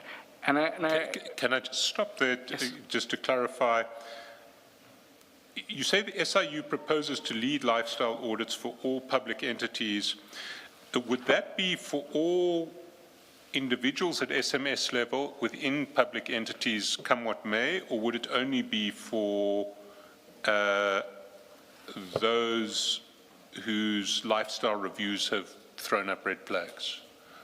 What is the proposal? Because the ethics officers verify disclosures below SMS. Who deals with SMSs, which would be the generals to whom Commissioner Kumalo was speaking? So currently, within the Public Service Commission, they will verify the SMS. This is financial disclosures. The proposal from the SIU, and I'm hesitant to speak fully on their behalf, but effectively what they've proposed, and they've said this quite publicly, is that they would want to reach a point where there is a blanket proclamation that allows them to conduct audits across the public sector, and that would then get around this current complexity around seconding officials to individual ministries to conduct these audits for them. And of course, if there were that sort of proclamation, then they would be acting as SIU with the powers, the information gathering powers that the SIU Act vests in them. I believe that's correct. So as I mentioned before, under these secondment arrangements, effectively, they function as if they were a member of that department rather than an SIU official. Sorry, I've taken you away from 26.2, but I think it's important to get to 26.2. Absolutely. So in 26.2, I effectively framed the same point from the previous paragraph to say that in most international examples, this kind of function would be in a single entity. And in South Africa, we've dispersed the same function across many different institutions that have a small part and small role to play in implementing the system. And this is only in the case of the public service, SAPS, etc., which follow the same framework. And that's also within the context of how we kind of have these different standards for elected officials, for local government, etc. And so I believe at a later stage, I mentioned the example of Botswana, but there are many other examples of this where this kind of preventative function is within a dedicated anti-corruption agency. It is seen as a single cohesive function because all of these different aspects of collecting disclosures, of setting the form, of verifying, of doing the follow-on investigations, all of these go hand in hand. And when you have this long chain of handing over responsibility effectively from one official to another, or one institution to another, you risk breakdowns in the chain if any of those institutions can't follow through on their specific function. But you're also dispersing capacity across all of these different institutions. And so the kind of line of sight and responsibility for this function starts getting a bit muddled and starts getting a bit lost on who exactly is responsible for this, who do we hold accountable if the system isn't functioning, because currently it is so widely dispersed. Later I speak to the benefits of having such a function in one entity around pooling resources, having consistent standards, developing the right kind of capacity, having the right access to databases, for example. If we speak to the issue around privacy concerns, for example, if one were to introduce access to individuals' financial records, would we be more concerned if there was a dedicated anti-corruption agency that had access to these records, or if, I think it's 42 national departments and 97 provincial departments, if each of them had a unit with access to these financial records and these kinds of privacy violations. So the reason why I mention that is that I think it's important that whatever entity has this kind of responsibility, they need to have a level of accountability. They need to have the access to the right resources. They need the capacity to perform this function correctly. Because as I've stated throughout, this is a whole value chain that connects to one another. And as soon as you have weaknesses in one area, it starts collapsing. Now, just to pick up on that point, you mentioned it, in fact, in your statement, as opposed to your report, that you've done research for the National Anti-Corruption, is it NACAC? It's, I forget what the second A stands for. The National Anti-Corruption Advisory Council. Advisory Council. Now, the NACAC report has recommended the creation of an Office of Public Integrity. Now, presumably that recommendation is ever implemented, one of the functions of that office would be the centralized administration of, well, disclosure form assessment and investigation flowing from disclosure forms. Would that be correct? So let me back up for a moment and speak to the work with the National Anti-Corruption Advisory Council, or NACAC. So I had engaged with NACAC over the course of their term. So they were appointed in 2022, I believe it was August. They ended their term August 2025. And so we had a relatively light level discussions with them for a long time, up until the last 6 months or so of the council's term, at which point their ideas started crystallizing around what this Office of Public Integrity would look like. And in our discussions with them, I think it became clear that I don't think that they had fully considered the financial disclosure function as being part of the preventative architecture or something that should be considered within a dedicated corruption prevention agency. And so upon realizing that, we had offered to write this research report for them. I believe it's in the package. I can't see it right now. But effectively, and this report was also published as part of the Council's final report to the President. There's a section on corruption prevention, and we wrote this to basically explain what corruption prevention concept entails as a concept, and to identify some of the core gaps currently in the broader corruption prevention architecture. So that goes beyond financial disclosure. It also looks at corruption risk assessment and kind of corruption proofing, so to speak, of going into entities, looking at their processes, why it's not working, what are the vulnerabilities, and then helping them to rebuild those institutions. And so I think with NACAC's final recommendations, I think at the point where we had gotten involved and shared our views on this potentially being a function for a dedicated agency, I think their recommendations were largely cooked already, that they had already had their ideas and plans.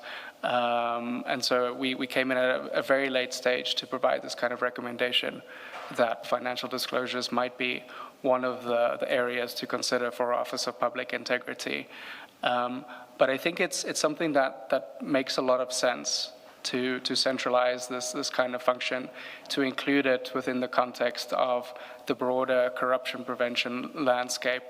And we've provided some recommendations elsewhere as well on what we envision or what we recommend a dedicated corruption prevention agency could look like. And that would include functions around financial disclosure, conflict of interest management, on corruption risk assessments. It could potentially include vetting if that's something that that makes sense within that context. And so putting all of these related functions into one entity so that you can pool these resources and ensure that there's line of sight and clear accountability for corruption prevention. And now, in paragraphs 27 and 28, you've already touched on most or many of the issues that you deal with there, which point to the problems of the current decentralized regime. Is there anything you would want to just amplify in those two paragraphs? So I think an important point to emphasize in paragraph 27, and 27.1 in particular, around the role of ethics officers, that this is a role that has a dual mandate, both to advise on disclosures and to verify those same disclosures. And so there's a potential conflict there in terms of independent scrutiny. And the reality is these are also officials who are based within a ministry. And so these would be your colleagues that you're being asked to verify their disclosures to determine whether they're engaging in potentially corrupt conduct, right? And I think within the South African context, the known issues around capture, around the victimization of whistleblowers, I think these issues raise significant concerns around having this kind of responsibility placed within line ministries. I think this potentially exposes them to significant pressure to look the other way. The reality of, being in a space where you're being asked to verify your colleagues' disclosures, I think is potentially quite a risky environment for these types of officials. But the ethics officer role itself, I think, is important to emphasize that in many cases, this isn't necessarily your only function or your primary function. These are officials that are often designated to be the ethics officer in addition to their day-to-day activities. So they might be somebody who is a human resources practitioner who now also has this responsibility to advise on ethics, to do ethics training, and now to also verify these disclosures. So the training that they're coming with wouldn't necessarily be on anti-corruption issues, and it might not be the case that they're necessarily fully equipped to be able to do this with the level of scrutiny that we would ideally want from something like this. Then in 28, again, you make certain observations about the weaknesses of the current system. Several of them we've already addressed, but 28.1 and 28.2 we haven't. So I wonder if you could read those. Sure. So 28.1 says, once an official leaves the department, the jurisdiction of the ethics officer ends, meaning that an ongoing investigation can simply be evaded by moving to another part of government. And this is not theoretical. This does happen. And 28.2 says, even in cases where the SIU is seconded to conduct lifestyle audits, their recommendations for further investigation or disciplinary action are ultimately given to the head of department to consider and take forward or ignore. And this ties in with the final paragraph of 27 that you'll see at the top of page 25. Even with the ethics officers, they ultimately report their findings to the head of the department, so the DG. And further lifestyle investigation or disciplinary action is then at the discretion of the DG. So again, that potentially creates inconsistencies in how we apply the rules. Again, can create challenges with conflicts of interest. It might be that this official themselves are implicated in the corrupt network. And so, again, I think it strengthens the argument for why you need some level of arm's length scrutiny, both to verify, but also to later apply your sanctions to determine what kind of additional investigations are needed. Although centralizing would probably be much better, but I already foresee the possibility of those coming from the central point being bribed by those who are being investigated or on whom the audits are being performed, with the results that nothing will happen, at least in respect of some individuals. That cannot apply to everybody across the board. I think it's a perfectly fair comment, and I think it speaks to some of the debates that we often have in the South African context around what anti-corruption architecture should look like. Is it one central agency? Is it a number of different agencies? And I think generally recognizing the history of state capture, I think that in many cases there is acknowledgement that there is that risk, and that a more diffuse model makes sense, but it's a more diffuse model where we still have clear responsibilities to say that this is the entity that does investigations and prosecutions. With the corruption prevention mandate, it doesn't necessarily have to go into that same entity that does investigations and prosecutions, but at least keeping all of your preventative functions within one dedicated entity, I think has a lot of benefits in terms of a lot of the issues that we've mentioned so far. And the one issue that I haven't talked about is the effect on oversight. If we have to oversee the efficacy of this framework across all of these departments and ministries, it's extraordinarily difficult. If we have a single entity that can report on the performance against these metrics, we have a much clearer line of sight of what's happening. We know who to hold accountable. And in terms of your question on capture and bribery, these are things that can be insulated against, right? That we have certain integrity measures that are applied to people to ensure when we're recruiting people to a dedicated agency that we have vetted them. We ensure that the head of this authority has sufficient independence, et cetera. And so I think those concerns around bribery, et cetera, it's equally applicable to any corruption function, right? And I should not be understood to be saying this should not necessarily be a solution, not at all. Surely we must come up with solutions. We cannot throw our hands up. No. Just raising it as a possibility. And I'm by no means saying, we can't go there, not at all. And I think it's to reflect on that, I think it's a good point that there are lots of different models that can work. But what I think we have to recognize is that the current model is not working, and that something needs to change. Yeah, I mean, also the reality is that wherever you have human beings, corruption always inheres. And we cannot say, let's not try to come up with solutions. It always inheres, whatever the setup.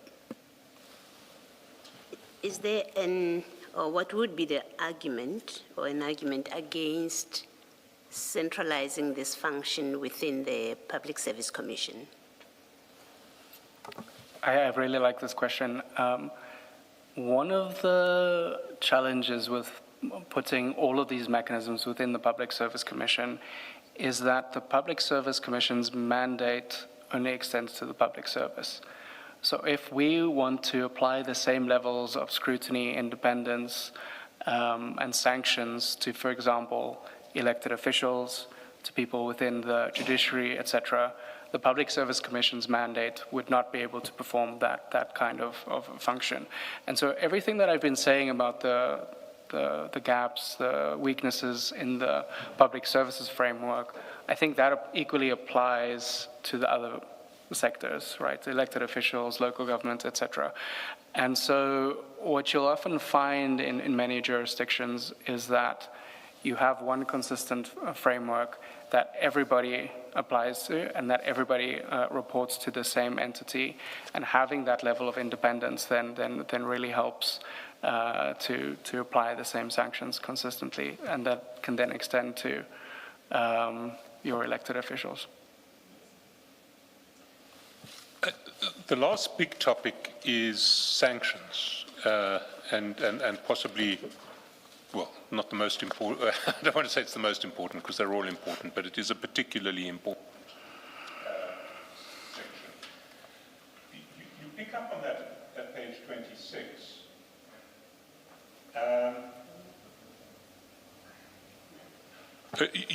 You pick up on the issue of sanctions at page 26. And, well, maybe if you can read paragraph 29, because it speaks to just a system that isn't working. Yeah. So I think paragraph 29 effectively summarizes a lot of what I've said. So it states that the gaps in the financial disclosure forms requirements and the vulnerabilities of a weak institutional framework help explain why no misconduct or unexplained wealth has been detected among SAP's officials over the last 5 years. However, even if any discrepancies, conflicts, or unexplained wealth were to be detected, the policy framework for issuing sanctions against officials lacks teeth. Again, follow-up is decentralized, creating the same risk of capture, of pressure by colleagues, or of officials themselves being involved in corrupt networks. This delegation of authority allows for inconsistencies in applying consequence management based on the individual discretion of heads of departments and hampers effective oversight across 42 national and 97 provincial departments. This undermines the dissuasiveness of the regime, as officials can get away with discrepancies even if detected. You then speak to the limited nature of the sanctions in paragraph 30. And again, maybe if you can read paragraphs 30 and 30.1 and 30.2. Let me read 31. It says, sanctions range from verbal warnings, written warnings, suspension without pay, or referral for disciplinary steps. Only a single dismissal has thus far been reported in the public service over the last 2 years. So can I just clarify what you're saying there, that in relation to disclosure issues, false disclosures on the form, refusal to disclose, failure to disclose, there has literally across the entire public service only been one dismissal in the last 2 years? That's correct, but I would like to extend that to say that this also includes your lifestyle reviews, your lifestyle investigations. So even when you've been disclosed, you've been caught out through a lifestyle audit across the entire public service, one dismissal over the last 2 years? That's as reported by the Department of Public Service and Administration. Then you make the obvious point in 30.2 that the impact of a disclosure system is linked to the sanctioning regime, which has to be effective, proportionate, and dissuasive. You make the point that we made already, that the SIU, when it's brought in to conduct the lifestyle audits, doesn't get the statutory powers to gather the information. But you address the issue of sanctions more systematically in paragraph 31, and maybe if you can take us through paragraph 31. Sure. So 31 speaks to disclosure-related sanctions are crucial for compliance and accurate submissions. If there are no sanctions for non or late submission, or they are not dissuasive enough or properly enforced, compliance with the submission requirements will be disincentivized. Similarly, a lack of sanctions for false or incomplete disclosures will make the system ineffective and lose credibility in the eyes of declarants. So most countries have such sanctions in place, and they can take many forms. And I'll speak to some of those potential sanctions. But overall, sanctions should be proportionate to the offense, and disciplinary action or fines may be more appropriate for minor offenses, such as late disclosures, while still providing opportunities for offenders to offer explanations for late or non-submission. So can I then at that point take you to one of the reports which has a survey of sanctions across the world for late disclosures and non-disclosures? And that's at page 349.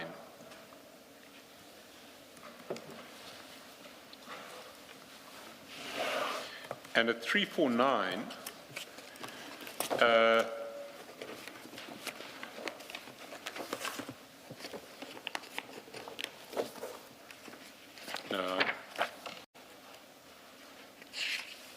sorry, 351 is probably a better place to start because it's there in tabular form, which is, if you're not paginated, it is at page 8 of the how to put in place effective sanctioning provisions for financial. Do you have it? Yeah, I have it. So is there anything, I mean, this table essentially speaks for itself. It tells you what the penalties in other jurisdictions are for late submission or non-submission. Is there anything you'd like to highlight there? So maybe I can speak to the document first. So the document is titled How to Put in Place Effective Sanctioning Provisions for Financial Disclosure Related Violations, the subtitle being Note for South Africa. And so this is one of those cases where we had prepared this specifically for the Department of Public Service and Administration to share guidance on what disclosure-related violations might look like. The key point here being that this is a very important aspect of the system to ensure that you have these credible measures in place. And so we have in this document, we have a few tables that provide examples from different countries on what this can look like legally to very particularly specify, for example, what the offense is for non-disclosure or for late submission. And the reason why that's important is that it helps with standardization, and it removes some of the issues around the kind of discretionary nature of how to sanction an official if they have any kind of misconduct related to non-submission or late submissions. In the current system, this would be an ordinary disciplinary process because we don't have the same kind of sanctions in the public service regulations. So you would be effectively held, you would be disciplined for not following the public service relations without the consequences or the scale of the consequences being specified. So the effect of that is that as a public official, you don't know how you get punished or whether you would be punished if you don't comply with the rules. I'm less worried about submission, non-submission in the South African context, because I think at the point where the system is now, there's a very high level of compliance, and I think that's a very important first step to getting a system like this working. In some of the other countries where I work, I was in Botswana 2 weeks ago. I have a call with colleagues in Lesotho tomorrow, where their primary challenge still is to get everybody to submit on time. We've reached that point where people are complying. We saw 100% compliance in SAPS, for example. So, and I think we should give credit to the various departments that are involved in this for getting to that point of compliance. I think some of the other violations that we might want to consider, I think is really where it starts getting very important to have the right kind of sanctions in place. Well, then let's move there, because you deal with false declarations or incomplete declarations at page 28, paragraph 32. And there, the same document to which we have been referring has a series of comparative sanctions in a table that starts at page 357. Again, is there anything that you would highlight in relation to that table or the issue more broadly? Sure. So I think the main point to make here is from 357, the examples from around the world of what this looks like in terms of an offense. In many cases where you will find that false disclosure itself is regarded as a criminal offense. And it's a relatively low bar to be able to prove that you did or you didn't submit the form in the first instance. Incomplete disclosures, I think, is an important part of that as well. What we mean by incomplete is effectively there are assets that you haven't disclosed. So when we're in that verification process, we compare this to what we have on records elsewhere, and we find a particular instance where you haven't disclosed a vehicle or a house. You might have opportunity to explain why, what those discrepancies are. But currently, we don't have any kind of criminal or strong disciplinary sanctions for if we do find some kind of a violation. We would just send that to a disciplinary process. So in effect, you have very little dissuasive measures to deter people from submitting false disclosures. You know that if you were to lie on your disclosure form, perhaps the worst that can happen to you is that you go through a disciplinary process, and it might trigger an investigation coming out of that to start looking into the criminal conduct. And so I think it's a really important part of closing the loop on all of this to ensure compliance, to ensure that the forms are accurate as well, to support the downstream processes.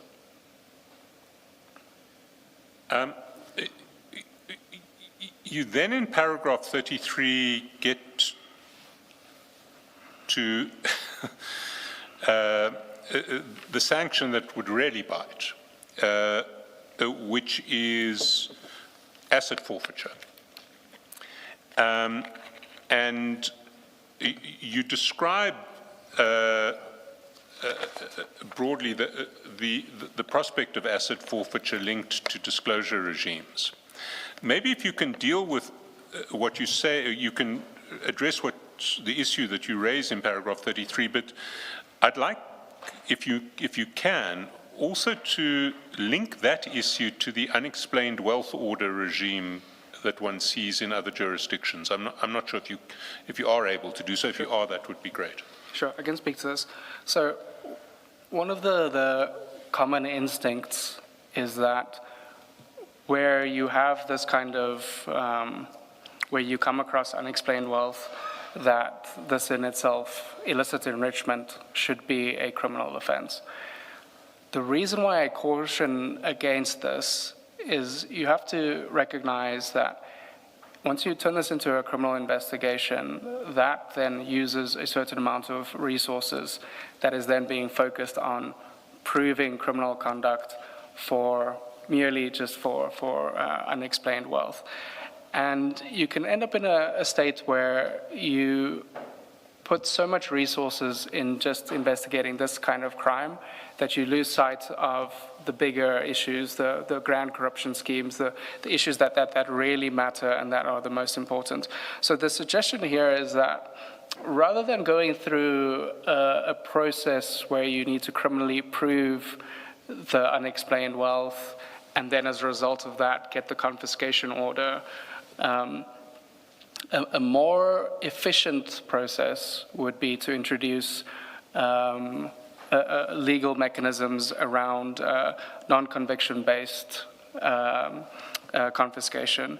So essentially what you then have is the disclosure form as your first line of evidence. This is what an official has said they have. If you do the verification and you uncover something that has not been listed, you have a very easy case to be able to say they did not disclose this, that was against the rules, and then you wouldn't have to prove the underlying criminal intent. And so the evidentiary bar is much lower, but it has a much faster effect in terms of sanctioning officials and therefore a much stronger deterrent effect. And the second part of why I say this shouldn't necessarily be a criminal offense is that I think we should also recognize that our court processes are sometimes much slower than we would want. And clogging them up with this kind of offense to prove criminal conduct for unexplained wealth is perhaps not the best approach. And I think we can use, for example, the SIU's special tribunal as an example of a civil process that is much more efficient at doing something like this for this kind of confiscation or penalties. And so my suggestion is rather to focus on these kinds of administrative or civil penalties for non-conviction based confiscation. There is in existence a dispensation that's not pegged on specific crimes, and but it goes through the court system. It's not administrative, and cases in that context are instituted by the asset forfeiture unit. But although I do not remember the specifics now, I was last engaged in those sorts of cases when I was still in practice.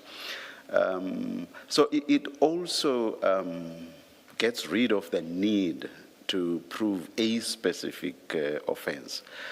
But I think there should be some, if I still remember the criteria, there should still be some underlying criminality, but you don't have to prove a specific offense for forfeiture to then follow.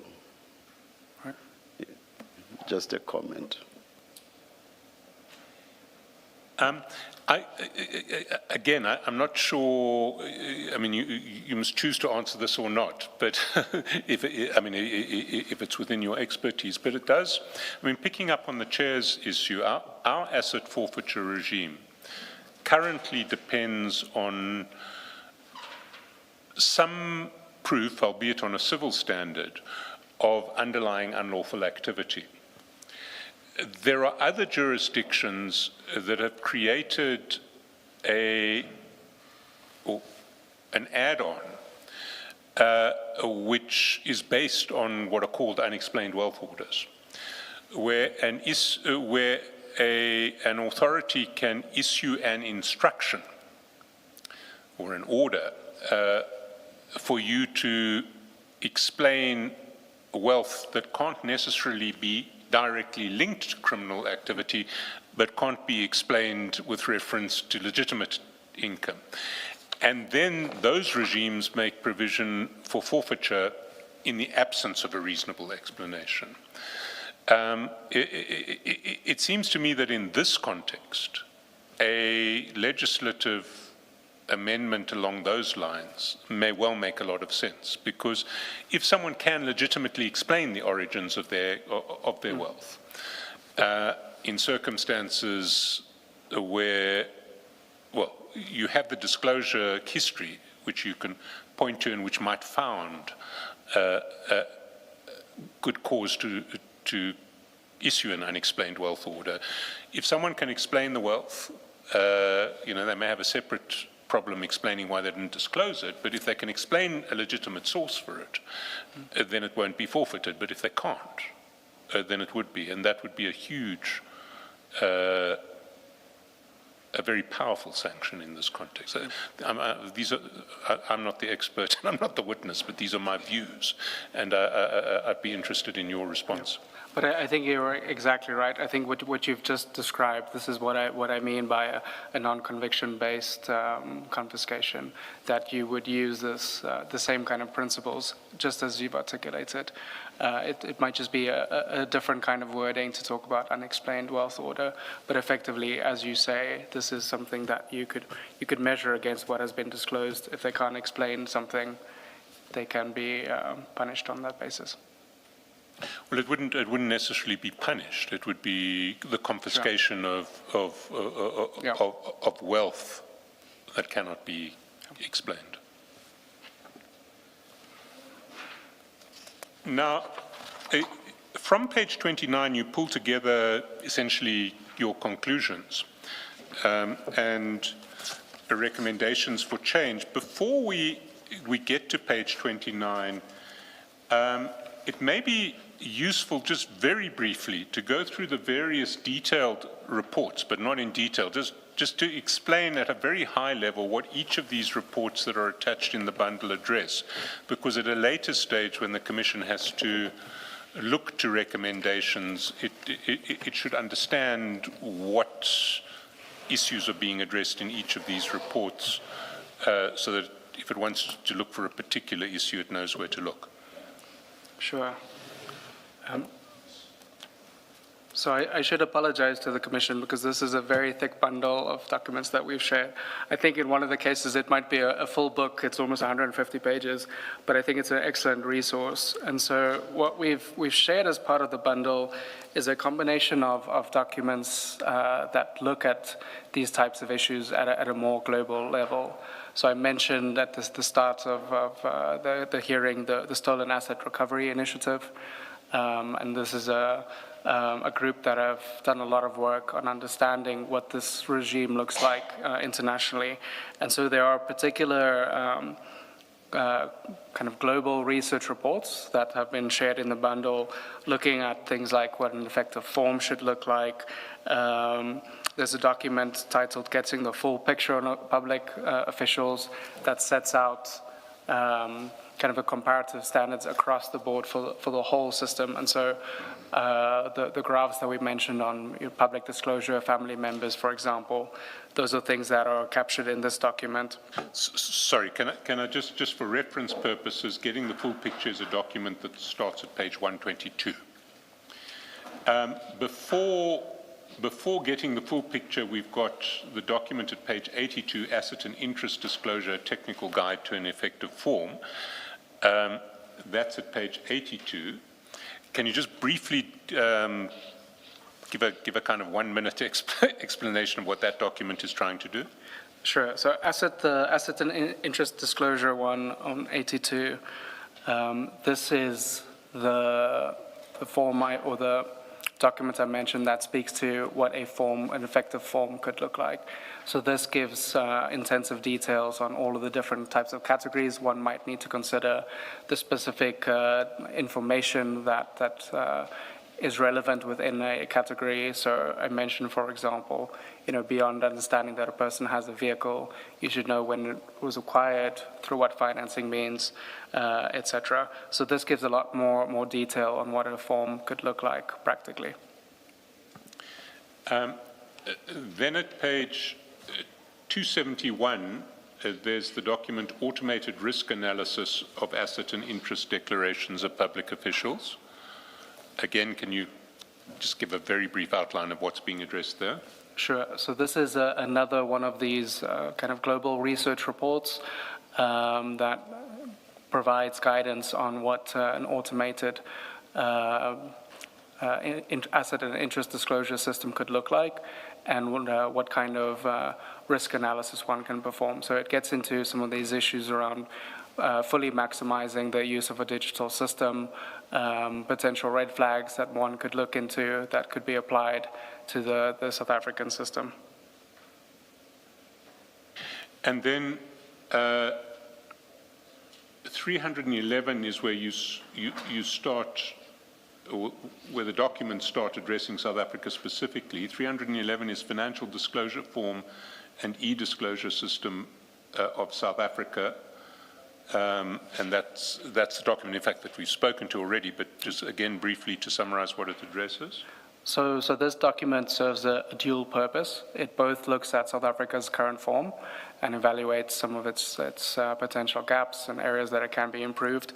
And then it looks at the e-disclosure system as well, and provides some recommendations on how data should be captured, on how you could fully automate some of the verification functions, how you could introduce the kind of automated risk assessment of declarants' profiles. Page 344, how to put in place effective sanctioning provisions for financial disclosure-related violations. Note for South Africa. So this one was prepared specifically for the South African context to identify potential options for introducing sanctions mechanisms. So a lot of the issues that we've just discussed, but it also provides a list of international examples, drawing on their laws to give examples of what this can look like within a legal framework. Then on 364, a short document entitled Reform of the Financial Disclosure System in South Africa. So this is effectively, this was the first document that we had written looking at the whole framework comprehensively. So it's very short. It provides effectively just a summary of how the current system works and some of the initial shortcomings. So it's at quite a high level, and the documents that we've just mentioned, I think, gets into a lot more of the technical detail on areas for improving. But this one, it's a bit more at the institutional level, how the framework could potentially address some of the fragmentation.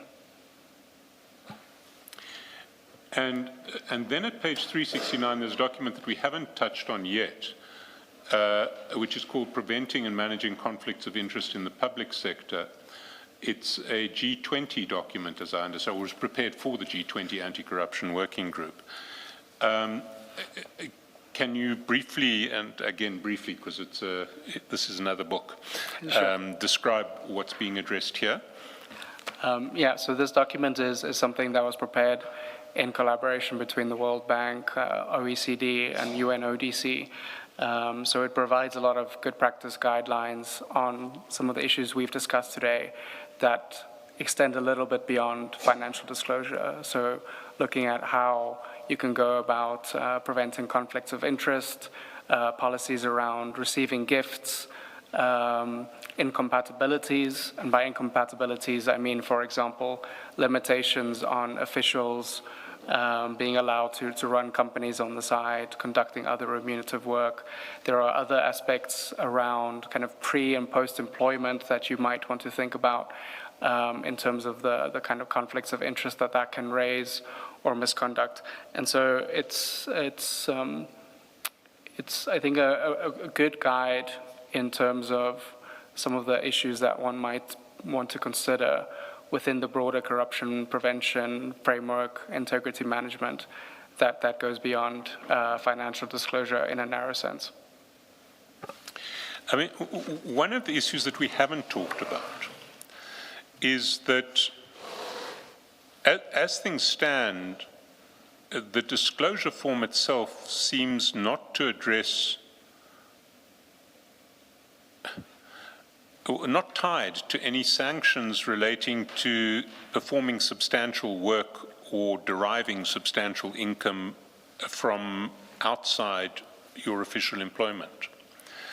And are there, first of all, are there rules that you're aware of in South Africa that govern that? And second, what are international best practices in relation to senior public service managers and outside work or outside remuneration? Sure. So there's a few issues here, and maybe let me start with the question of conflicts of interest. So one of the ways that the disclosure form is used currently is to identify potential conflicts, and that then being primarily whether an individual owns a company, or is the director of a company.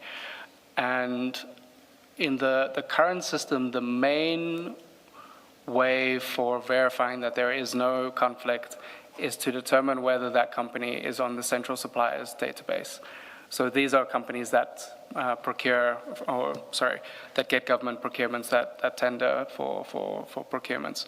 And this is one of those instances where there is existing rules around incompatibilities. So I believe it's the Public Administration Management Act that introduces this restriction, which effectively says that public servants, the public sector, is not allowed to do business with the state. So this is one of the checks that's currently being performed to determine whether there are any conflicts of interest. Coming to the question of SAPs, in the parliamentary questions, there is this response where the acting Minister of Police mentions, I believe every year it was around roughly 30 changes, potential conflicts of interest that were reported by the Public Service Commission among the senior management service. And effectively, in most of these cases, what it would be is that somebody owns a company. The Public Service Commission checks that against the central suppliers database. It determines that they're not getting government contracts. They say that's fine. They then report that to the executive authority, that being the minister. So in terms of both the public service regulations and the SAPS's employment regulations, they're both very similar, that when it comes to potential conflict of interest, the authority rests with the minister to determine whether this is a genuine conflict. So we need to, when we talk about conflicts of interest, we need to recognize that there's a difference between potential conflicts that could become actual conflicts. And I use the example of, doing business with the state. That is an actual conflict. Owning a company is a potential conflict that might, at a later stage, put you into a place where you find yourself having a very direct conflict between your official duties and your own private interests. And in cases where this kind of potential conflict arises, in terms of the relevant regulations, the executive authority is supposed to appoint a panel of at least 2 persons to consider the interest and provide independent recommendations on what should be done. The regulations are a bit thin in terms of what the potential solutions are. So it leaves it open to interpretation to the individual line ministries to determine how to deal with those conflicts and how to manage them. What you'll find in a lot of other jurisdictions is that they will set out the different kinds of measures so that there's a lot more consistency to say, under these conditions, the individuals should divest from their interests, or they should give up their position in the public service, or potentially, move to another department where the conflict doesn't arise.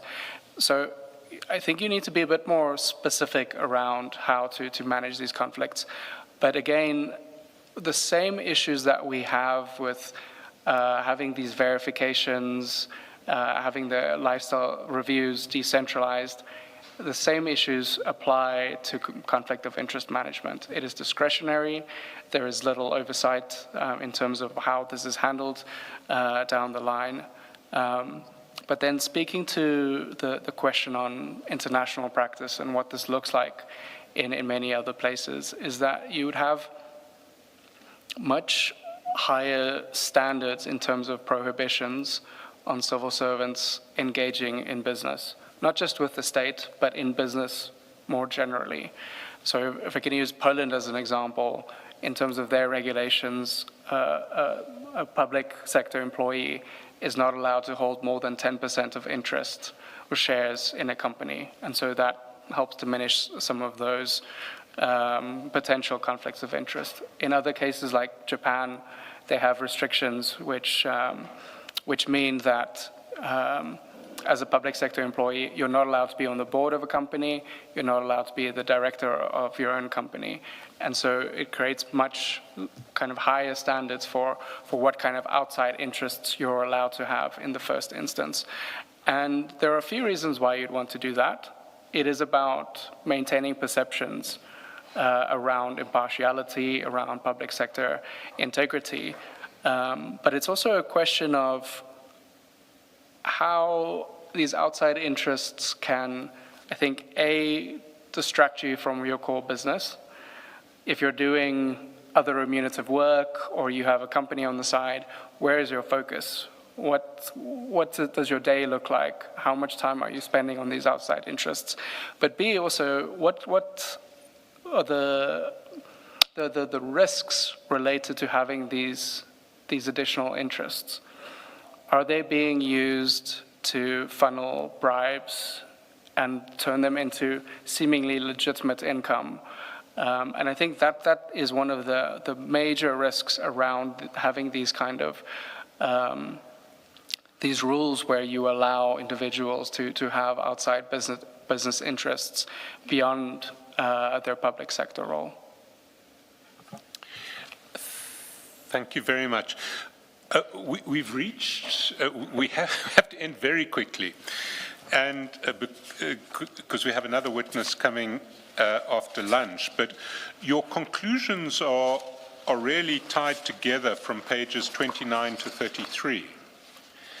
And I mean, the conclusions speak for themselves, so I'm not going to ask you to read those pages, but is there anything in there, if you had one last word, what would your last word be to this commission? It can be more than one word. It's a big question. I think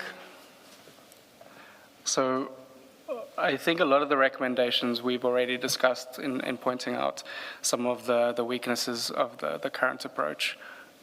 I think the main message I want to drive home is that a lot of the fragmentation and weaknesses that we see in the current framework are a result of incremental attempts to improve the system.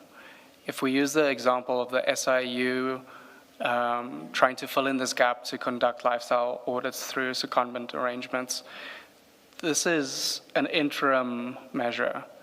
I think the use of the Public Service Commission as a verifying agency is also one of these examples of a somewhat interim measure.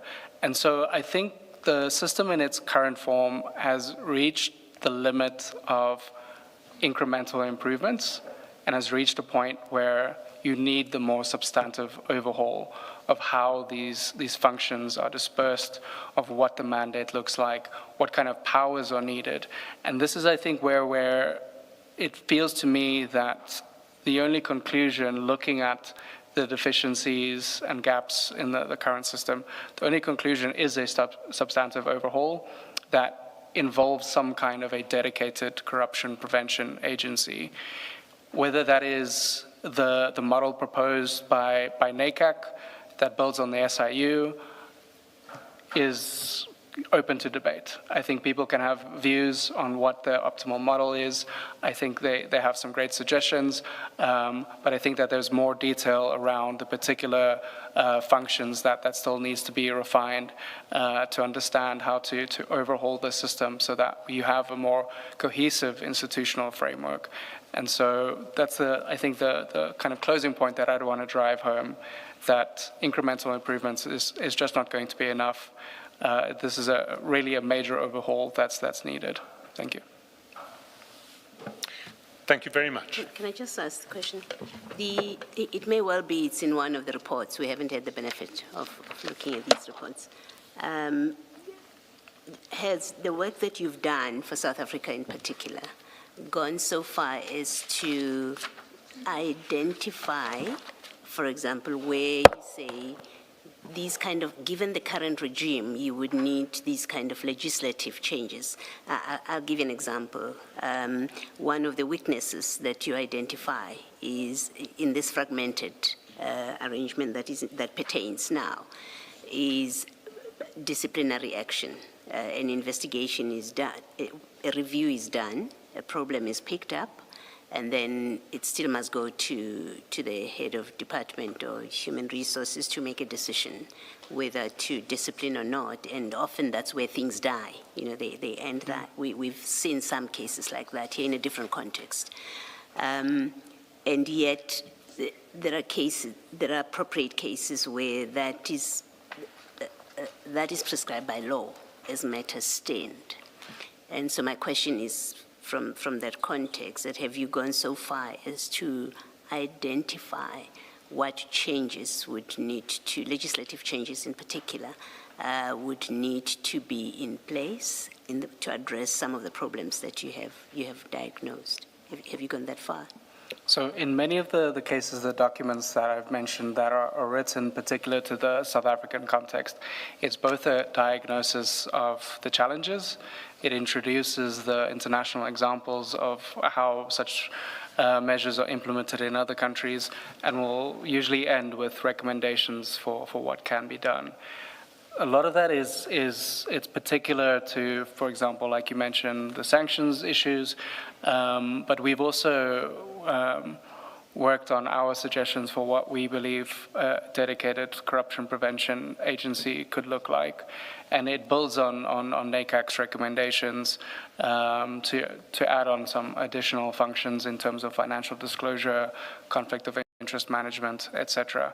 And that is something that can be shared with the Commission if that's something that you would like. If there are other areas that we haven't covered, we'd of course be welcome to, or happy to provide additional details on some of the areas that I maybe didn't speak to today. Thank you. Just picking up on that question, very specifically, if you are going to share that material with the Commission, it would be very useful to ensure that all documents essentially flag legislative changes that would be needed, or existing legislative provisions that would have to be made subject to whatever is being recommended, so that we have a more detailed sense of what the existing legislative architecture is that would be affected by changes in this regard. Mr. Skilson, 367, this reform document, does it not address Commissioner Baloy's question to some extent? Not. So it starts on 364, but the recommendations on 367 have the legislative changes that need to be effected. So, for example, item 2 talks about considering adopting a standalone act that will replace piecemeal regulation and encompass essential elements of the new disclosure system, and then it sets out. I mean, it does in certain respects, but I mean, if one takes the specific question raised by Commissioner Baloy, I doubt you could ever have a standalone act that would deal with internal departmental disciplinary matters without engaging with the existing legislative framework quite carefully. And it may be that the standalone act won't focus on departmental discipline, it will focus on criminal liability, asset forfeiture. But if it is going to engage departmental liability,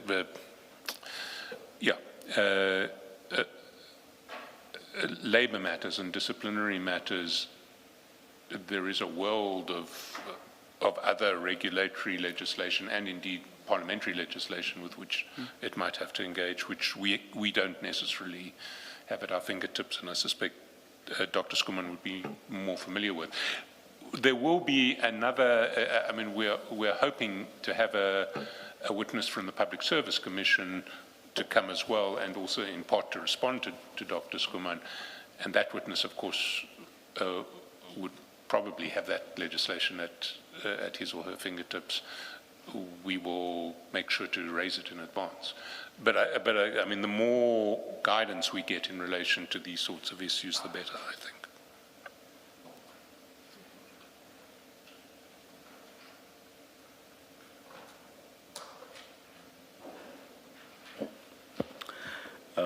The next witness that Mr. Chaskalson referred to is, or rather, not a witness. Yeah. The next testimony we are going to hear relates to Major General Khan, and as already directed or ruled, that's going to continue in camera. Let's adjourn. Oh, thank you very much.